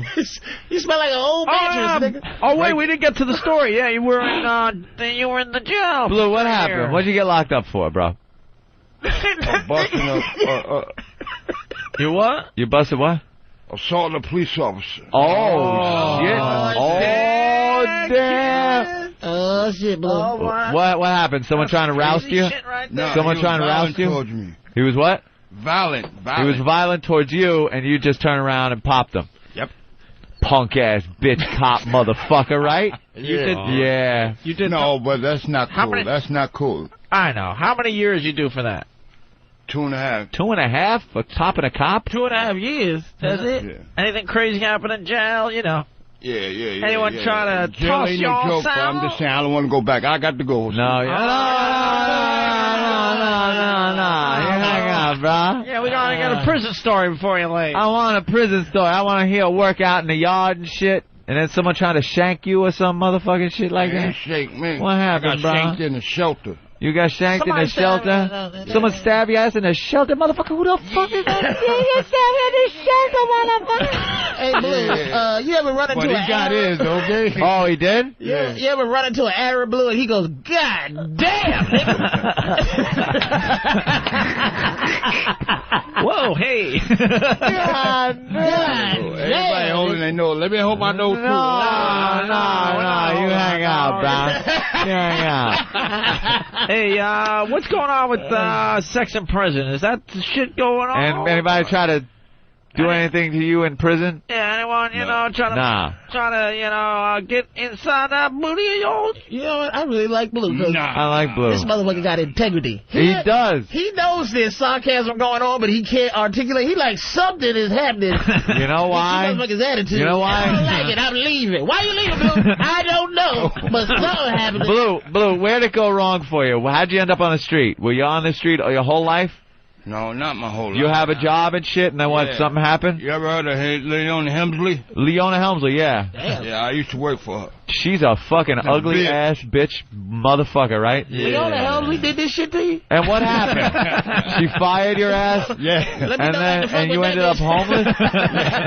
Holy shit. How did you, you couldn't get another job? No. What happened? No. You got it. Come on. Release. It'll make you feel better. And I'm going deeply. I used to do guest spots on the radio, and Leona Helmsley didn't like me. By the way, Patrice. Oh, you lost your parents, so that fucks you up. By the way, Patrice. How old were you?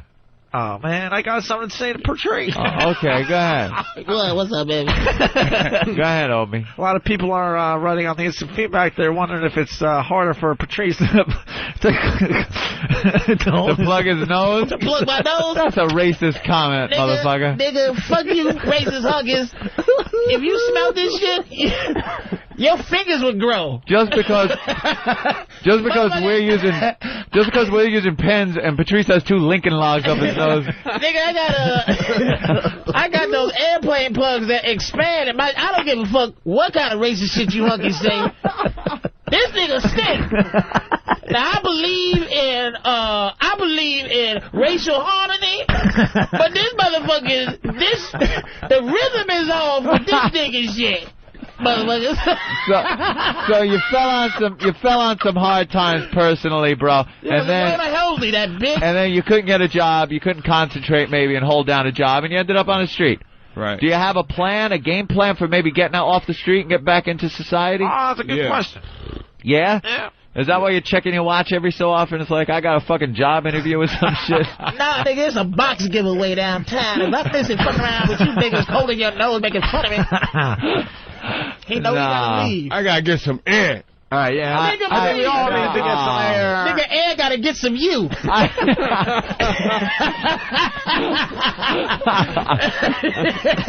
I hear. You know something? It's nice to see. The guy's homeless. A lot of people like, Tippy Tom and stuff don't understand what the fuck's going on half the time. But the brother here's got some dignity, and he'd like to keep a little of it intact. Hey, sarcasm. Blue, he do. Yeah, I hear you. Blue, so do I. Blue, we like our homeless to sing when they come to visit us. You got a little song you could do for us? What kind of song? I don't know. You do a little rap, whatever you got in you. Why don't you sing us one of those? What do you got? I ain't got nothing. Nah. Come on, go. Who plays the flute? Grey Wolf. Grey Wolf. Grey Wolf came in here and did a great song, man. Oh, my God. You want to hear Grey Wolf's? You know Grey Wolf? Oh, that hack. Hack. This song should be on radio. You know Grey Wolf? Grey Wolf, that hack. Yeah, I know. Yeah. Listen to this song. Listen to this song. It's really quick. It's like 50 seconds. This is what Grey Wolf did when he came in here. Yeah, give a listen. Let's see how this comes out. All right. Tippy Tom. All right, here we go. I got a spray.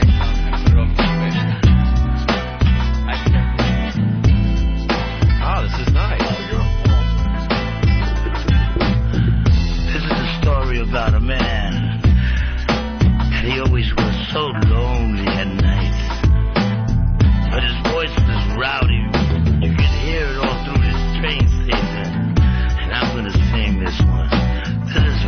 Mississippi told Tommy. Let's go while we're young. It's late at night, and I have nowhere to go.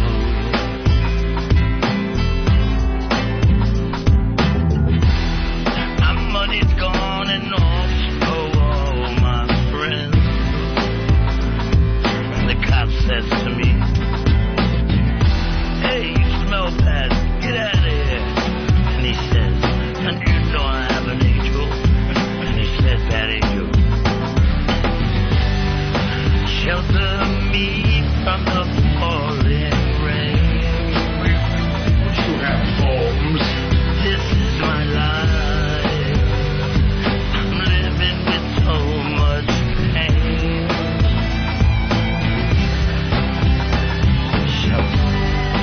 Shelter me from the falling rain.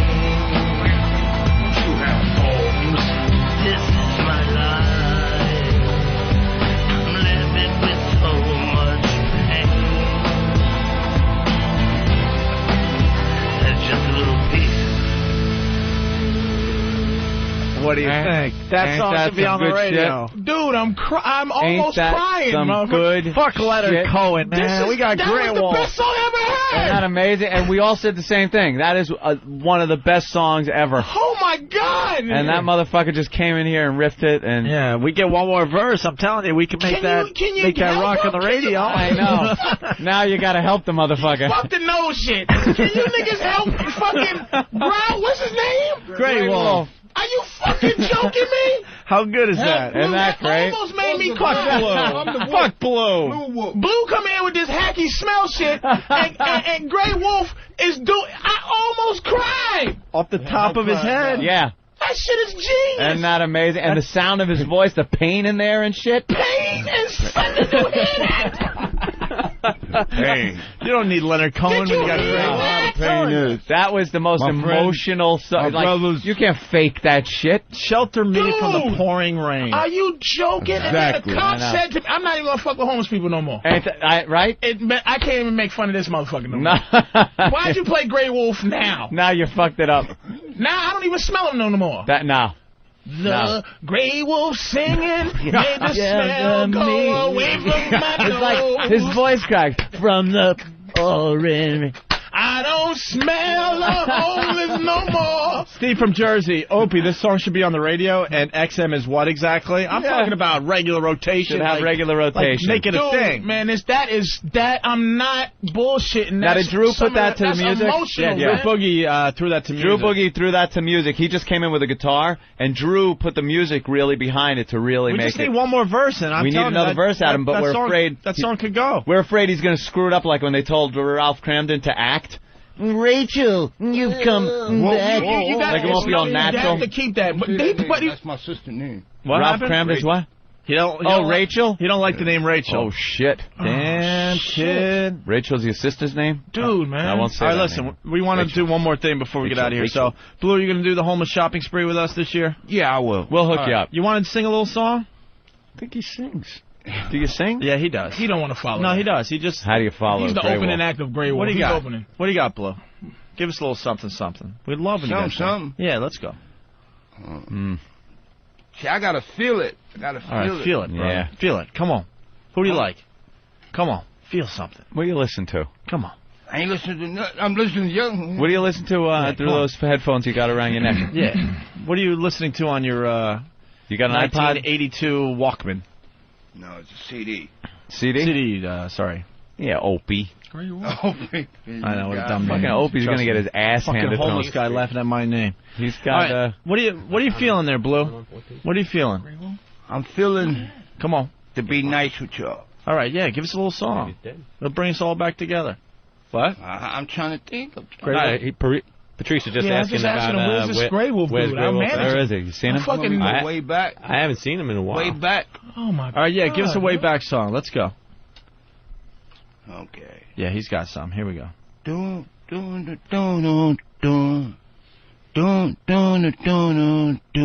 Have you seen her? Tell me, have you seen her? Why, oh, why did Did you have to leave me? Go away. Oh, yeah. I have someone to lean on. And baby, I'm lost. Okay. That was the song that... Drew Boogie will get a hold of that and make it another hit. That's the B-side. That was the song that was playing when Leona said, Blue, can you step in my office for a minute? Hold on, let me turn it down. What? Get out and take that stupid fucking song with you. Drew Boogie is the Phil Spector of the homeless. He'll make something out of that. Yeah. All right, Blue, thank you. We'll see you at the homeless shopping spree. Homeless shopping spree. Right. Anything to plug? Except our noses? Nothing. Nothing. All right. Get paid, okay? Yeah. Oh, we're paying him today? Yeah, we'll get him a couple bucks. All right, we'll give you a few couple of bucks. A couple of dollars for Grey Wolf on me. All right. $50. All right, Blue, you rock. Yeah, he's a survivor. 2 out of the 10 that we brought to the last homeless shopping spree are no longer with us. Who's the other guy that died? Ziggy died. We know Ziggy died. Damn, and, Ziggy was great. Yeah, I got some singles for the gentleman. There we go. Yeah. Patrice, toss him that. There you go. And the other guy's Sperm. Sperm, yeah. Oh, Sperm was crazy. Sperm was crazy. Yeah, he died too. That's Sperm died? We had Ziggy come in here and sing Silent Night. It brought tears to everybody. Silent Night, holy night. Did anybody almost cry when I heard that Grey Wolf? I almost was in tears. Yeah. That was amazing, Wasn't it amazing? Dude, people email all the time about that song. They want it longer. They want more of it. They want a copy of it. Yeah, that's all he did. That's all we got. That's all he did. Need, baby. Yeah. Makes an impact. That was done off the cuff, man. Ooh, off Jesus. the freaking cuff. Mother of Jesus, that was amazing. So, all right. Whoa. There are musicians that like to try to put emotion in their voice and go, yeah, I was feeling this. But when you listen to that, that is every bit of emotion that guy has poured out into the shelter. The cop telling him the fucking... I'll say it again for the third time. It has that Leonard Cohen thing going on there. Thing's great. Shelter me from the pouring. You ever hear Howlin' Wolf? It's a good one. Howlin' Wolf, sure. It was like... It was... Jesus. All right, listen. Good shit. All right. We got some View audio. How we go that? Since we can't smell, we'll go to the View. We got the View. The View, we got Star Jones talking about her sorority life, Anthony, on The View. Sorority life? Yes. Oof. Yes. Yes. Who knew that Star Jones was in a sorority, but she talked about that, I think, yesterday. What was it, the Moos, they call them back then? The Omega Moos. Omega Moos. Omega Moos. Omega Moo. You're just a wannabe. Wanna be better than me. Star's all, not skinny, but she slimmed down a bit, but her head is still, like, giant. Giant. It's creepy. She's starting to look like an alien. It really is. She's starting to look like an alien. Same thing with Al Roker. Al Roker lost a bunch of weight, but the head remains the same. It's that unnatural weight loss, man. Yeah. Right. That stomach staple shit. Yeah, you're not going to do that, right, Patrice? Some people have to just stay what weight they are. Either I'm going to lose it or I'm not going to lose it, but I'm not going to carve my stomach. Because you're still the same fat motherfucker. you're not healthy. Your body ain't right. It ain't right. Got to cut part of your stomach out. All right, well, why don't we do this and listen to the audio? She does. She talks about the special greeting that her sorority house had. If you were part of the sorority, eating a cake? If you were part of the sorority, if you saw another sister, you had a special greeting, right? All right. I'm dressed like a proud member of Alpha Kappa Alpha Sorority Incorporated. And Brandy Smith's a member of my sorority. She's here with a whole group of members of sororities. Sororities who are there at AU. Hey, Brandy, how you doing, Sarah? Hi, Star. How are you? What'd you call it? Sarah, as in sorority sister. Do that sound you make whenever. A what? Ski-wee. Oh, boy. Okay. That's a pig noise. Wow. That's a pig noise. Wow. That's how they greet each other. She was part of the ugly sorority. Yep. Every college has it. You had the hot chicks joining the one sorority. The Alphas are hot. That's a black sorority. That's the Alpha. No, it depends what college you're at. No, the Alpha. The ones, because they always go with the Qs, I think. Or the AKAs and Alphas. The AKAs or whatever, Alpha or whatever. They're the sexy ones, supposedly. Yeah. No way. Yeah. The Sigmas were the moves at my college. The Sigmas were all the smart, ugly bitches. All right, here we go. Make one of these. A what? Ski-wee. Can you ski-wee me, Brandy? you go. Explain this to me. Well, that was just the way we would greet you. How do you even come up with that? Sweetheart, this is the eldest traditionally black woman sorority in the nation. Can white girls go in it? 1908. Yes, if you can come in. You certainly can. Are you in a rush? We have a variety of African Americans, white, Latino, Asians. However, it is the oldest black woman sorority. And in 1908, there weren't a lot of white sororities inviting us, okay? A black sorority back in 1908? In 1908, that must have been something. Can you imagine the hazing they got away with back then? Wow. All right, baby. Here's what I want you to do. I want you to go up to that white man's house and take some of your black pubic hair and put it in his rice. Oh, shit. And then hum a song and sing. And I want you to sing the theme to Give Me a Break. Oh, baby doll, this is great. 1908. We got our own sorority. Let's go back to the sorority. Oh, it's on fire again. Oh, sorority house is burning again. It's on fire again. Halfway built, they're building the back of it back up, and the front's on fire again. How did that stay up? Where was this place? 1908 black sorority. I'm telling you, but big fat sassy bitches was even in then. Then? Don't you burn down my motherfucking sorority house, motherfucker. Let me tell you something. It wasn't like, what's her name? Who's that singer in the back in the days of the flapper and the? You know, she was kind of hot. What's her name? Yeah. I can't remember her name. Baker? The chick. Josephine Baker. Josephine Baker? Oh, I was thinking about She was gorgeous. Yeah. I was thinking about the U2 song. JFK. No. Angel, Josephine Baker. Angel. Yeah, she was hot for like the back then times. Lena Horne. Well, we got more audio. Lena Horne. She's talking about her hazing experience when she went to college. Star Jones. When you were in the sorority, was there hazing back then? And I wonder with Brandy if it's changed. Interestingly enough, we did have all across the country, a lot of the fraternities and sororities did have hazing issues, and I mean, I still hear about it now. But I was chapter president, and then I became second national vice president of Alpha Kappa Alpha, very much involved, and helped to write the anti-hazing policy that's still part of one of the policies there now. Oh, shut up. She was the buzzkill? She likes to think she was. She was the buzzkill? Anti-hazing, because, you know, take any of the fun out of it. Boy, that must have been some sorority. What the fuck? Big fat Star Jones. Always bad bitches, man. They always don't call it a sorority or fraternity if you can't haze the members that are coming alumni include Lena Horne, Lola Falana, Miss and Cicely helped to write Tyson. the anti-hazing policy that's still part of one of the policies there now. Did you get hazed, though, or are you allowed to talk about Well, see, for me, I didn't consider a lot of it hazing. It was silly stuff, like putting spaghetti on your face and telling you it was a worm. Right. But, you know, that kind of stuff. Yeah, really. But that's pretty heavy stuff. I know, but none of this jumping off buildings and eating bad stuff. Nothing that would ever get me in any trouble. That's not true, man. She didn't join a sorority then, man. She's a lying sack of shit. She's not allowed to say that shit, man. Right. She can't come off like she's endorsing... It's all secretive and shit. Yeah. Black sorority in 1908, I think it was called a kitchen. That's Mr. Bildo from Detroit. Oh, that's awful. God damn it. Can't you just... Steven from Dallas. Oh, Lordy, someone be burning a cross in the front yard again. Can't you goddamn racists respect black history for once instead of February? Nothing, no. Lordy. And then he's Lordy.